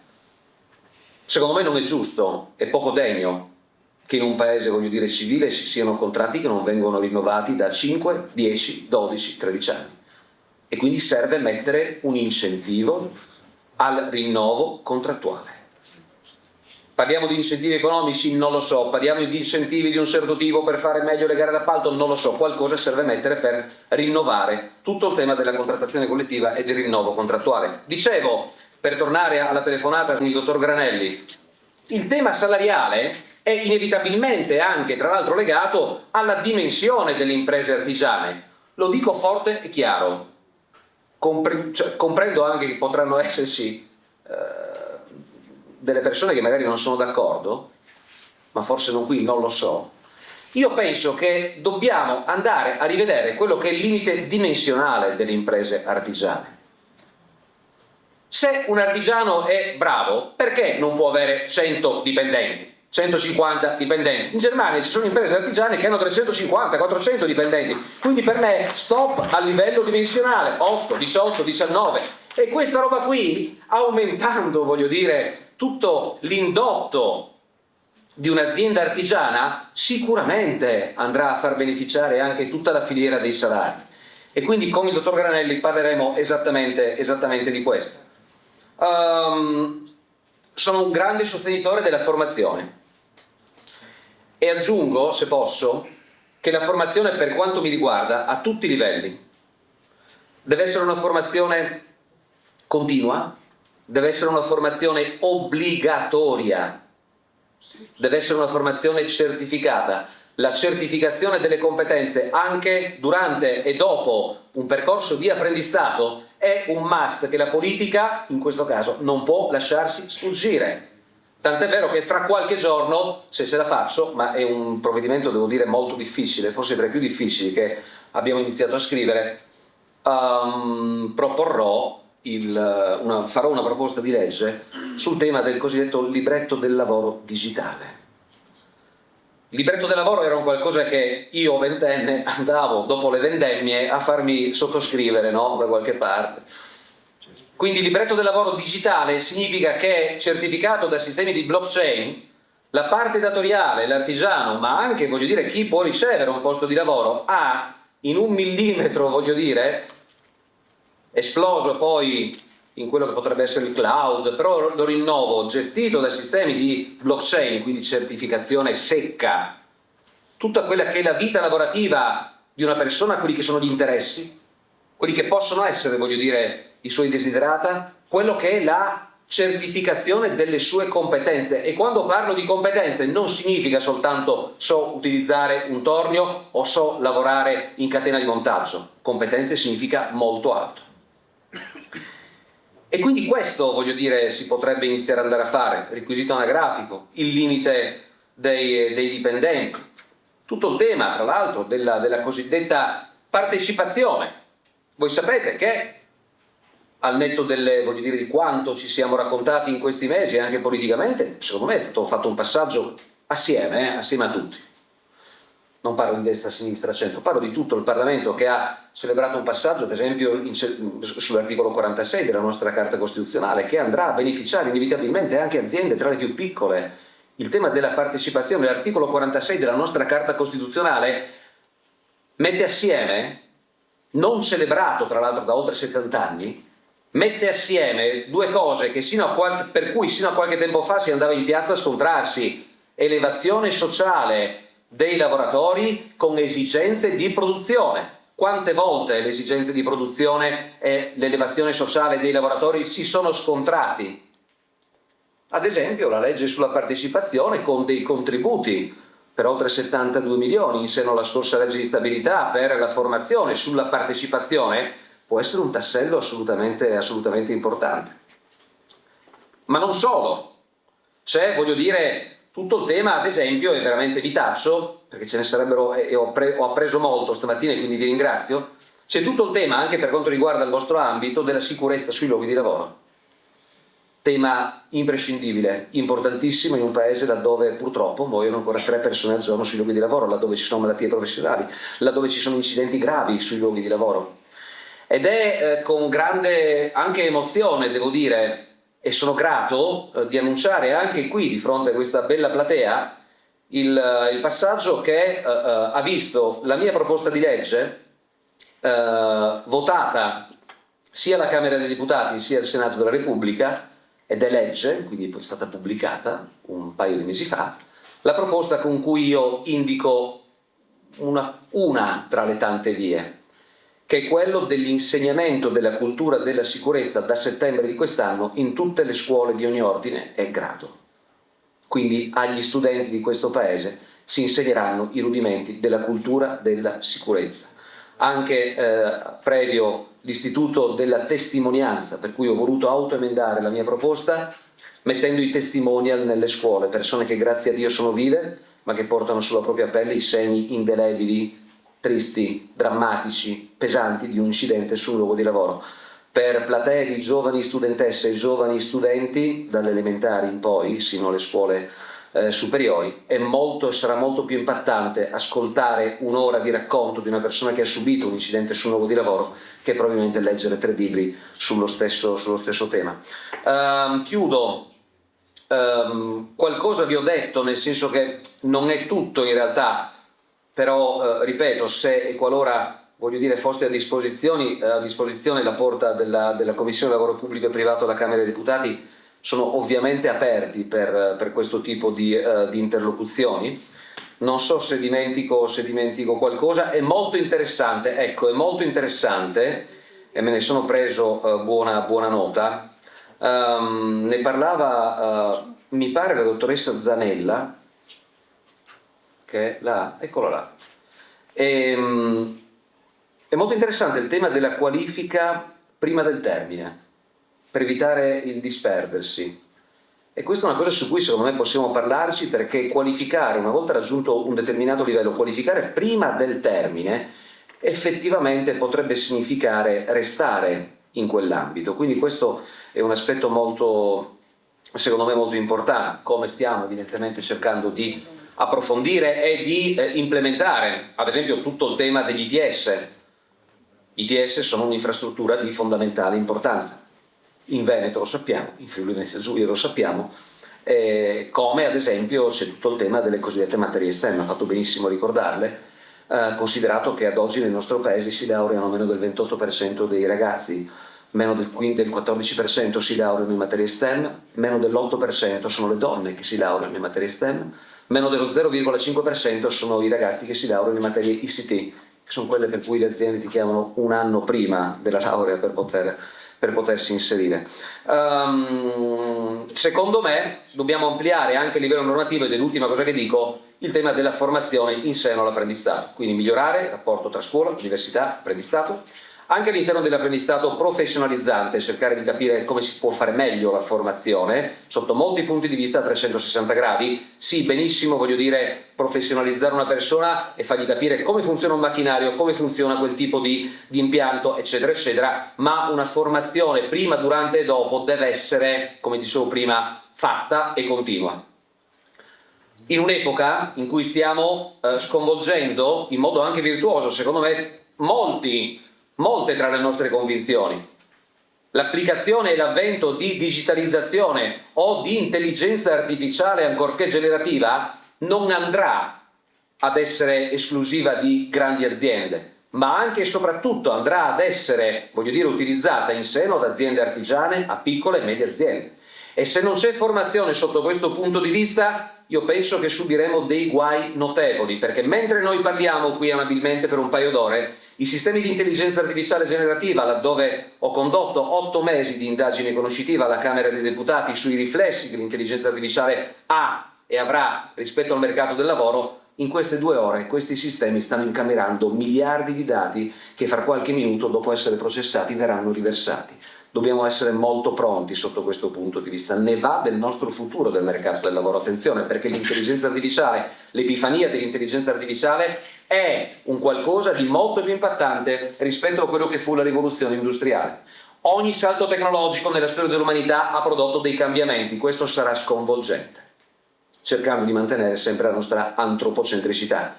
2 citazioni. Richard Susskind, nel suo libro molto famoso Il futuro delle professioni, scritto con il figlio tra l'altro, disse che nel 1940, Presidente, esistevano negli Stati Uniti i grattacieli. Dentro i grattacieli esistevano gli ascensori e dentro gli ascensori esisteva quella figura professionale che erano gli ascensoristi. Nei film Agé voi vedete questa persona in livrea che sposta le persone ai piani. Prendere all'epoca un ascensore senza ascensorista sarebbe stato come per me e Barone questa sera prendere un aereo senza pilota. Legacy, non ci saliamo perché non ci fidiamo. Era una figura importantissima nel 40. Dopo 10 anni di battaglie sindacali li hanno decapitati fondamentalmente, lavoravano 12 ore al giorno, volevano più salari. La parte datoriale disse basta, chiuso. Però sono stati furbi, intelligenti, perché hanno applicato a questa figura professionale la formazione e li hanno trasformati in elettricisti, sistemisti, ingegneri che banalmente andavano ad installare le tastiere negli ascensori e quindi hanno preso fondamentalmente la tecnologia per poter chiaramente rivalutare una figura professionale. Abbiamo già tutto, e chiudo con questo, e avete già tutto, ma anche noi, politica, abbiamo già tutto. E sapete questo tutto da cosa viene rappresentato? Viene rappresentato da un documento a cui io sono particolarmente affezionato. Giovanni Bosco nel 1852, era l'8 febbraio del 1852, aiutò un ragazzino piemontese che doveva andare a fare il minusiere, il falegname. Andate a leggervelo se non l'avete mai visto, perché Giovanni Bosco scrisse il primo contratto di apprendizaggio, all'epoca si chiamava apprendizaggio, non era apprendistato, dopo è diventato apprendistato. E Giovanni Bosco in questo contratto, vi leggo soltanto una piccola parte, di apprendizaggio, guarda un po', dice e diceva nel 1800 le stesse cose che ha detto uno degli imprenditori che sono stati interrogati. Rispetto al ragazzo, dargli le migliori regole, onde ben imparare ad esercitare l'arte suddetta, il lavoro, di dargli relativamente la sua condotta morale e civile quegli opportuni e salutari avvisi che darebbe un buon padre al proprio figlio. Correggerlo amorevolmente in caso di qualche suo mancamento, sempre però con semplici parole di ammonizione e non mai con alcun atto di maltrattamento, occupando inoltre continuamente in lavori propri d'arte sua e proporzionati alla di lui età, alla capacità e alle fisiche sue forze, ed escluso ogni qualunque altro servizio che fosse estraneo alla professione. Io, vedete, penso che se ci riprendiamo un po' quello che fondamentalmente eravamo e che potenzialmente ancora siamo, assieme potremo fare un egregio lavoro. Grazie.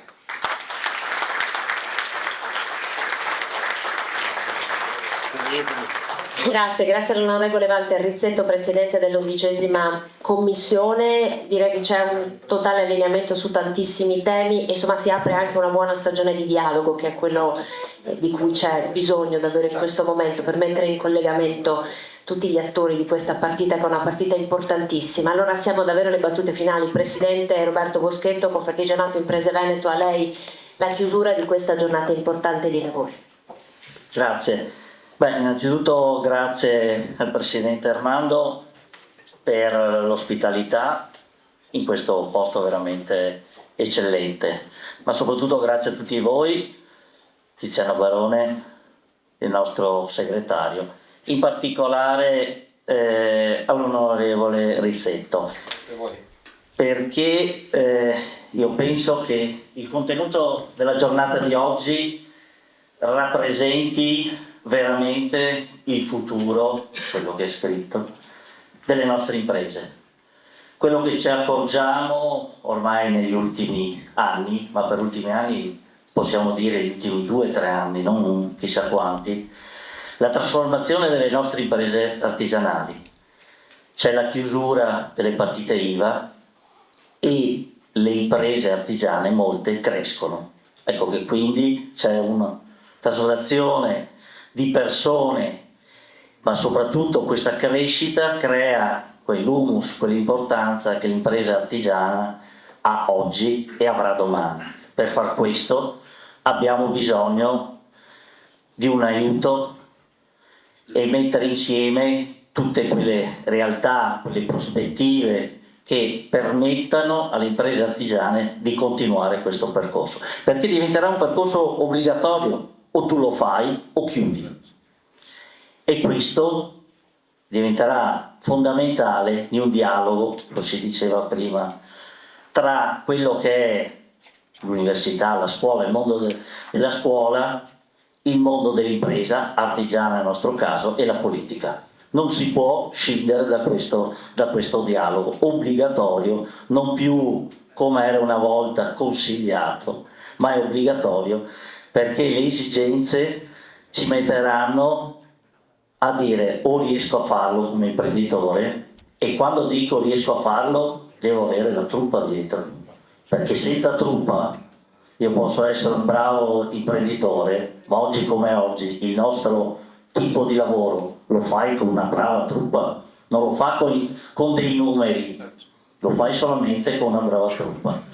E i numeri li possiamo avere, e quindi per numeri intendo ovviamente persone preparate, le abbiamo nel momento in cui riusciamo a formare il più possibile il nostro dipendente, che non è più come ai tempi di mio padre, si metteva il boccia in bottega a fianco al loro. No, è valido ancora questo, ma non è sufficiente. Ecco che quindi la giornata di oggi, quello che ringrazio anche i relatori, è stato detto, è fondamentale, perché l'apprendistato per i giovani partino, come dicevi Walter, dalla scuola, ma dalla scuola fin da giovani, a capire cos'è il mondo del lavoro, a capire la sicurezza, la legalità e tutto quello che diventa un filone di cultura che ti porta a essere preparato per fare o il dipendente o l'imprenditore o quello che è. Ecco, io penso che per noi il lavoro che dobbiamo fare quindi come imprenditori e quindi come associazione, e mi fa piacere che Marco Granelli ti abbia sentito, ma so che insomma è un colloquio che c'è già da tempo perché me ne parla, ecco, questo si è intensificato, ma soprattutto io vi rivolgo ai miei colleghi, almeno ai presenti presidenti, che questo sarà anche un nostro lavoro qui nel Veneto, perché dopo lo dobbiamo calare nelle province, perché bisogna sempre partire dal basso per arrivare in alto. Quindi ecco, io auspico a tutti insomma, di poter portare avanti il suo compito con questa prospettiva, con questo, quello che insomma oggi abbiamo maggiormente capito, ma soprattutto a me ha fatto piacere le testimonianze. Le testimonianze sono state talmente chiare, semplici e precise che penso insomma mai come questo sia un esempio di concretezza e di capacità imprenditoriale artigianale. Non è l'artigiano qualsiasi, bisogna essere bravi su tutti i fronti, quindi anche noi per primi la formazione non fa male, ma soprattutto dico essere capaci, e per essere capaci c'è un percorso obbligatorio da fare. Grazie a tutti ancora, io vi abbraccio volentieri e alla prossima. Grazie ancora.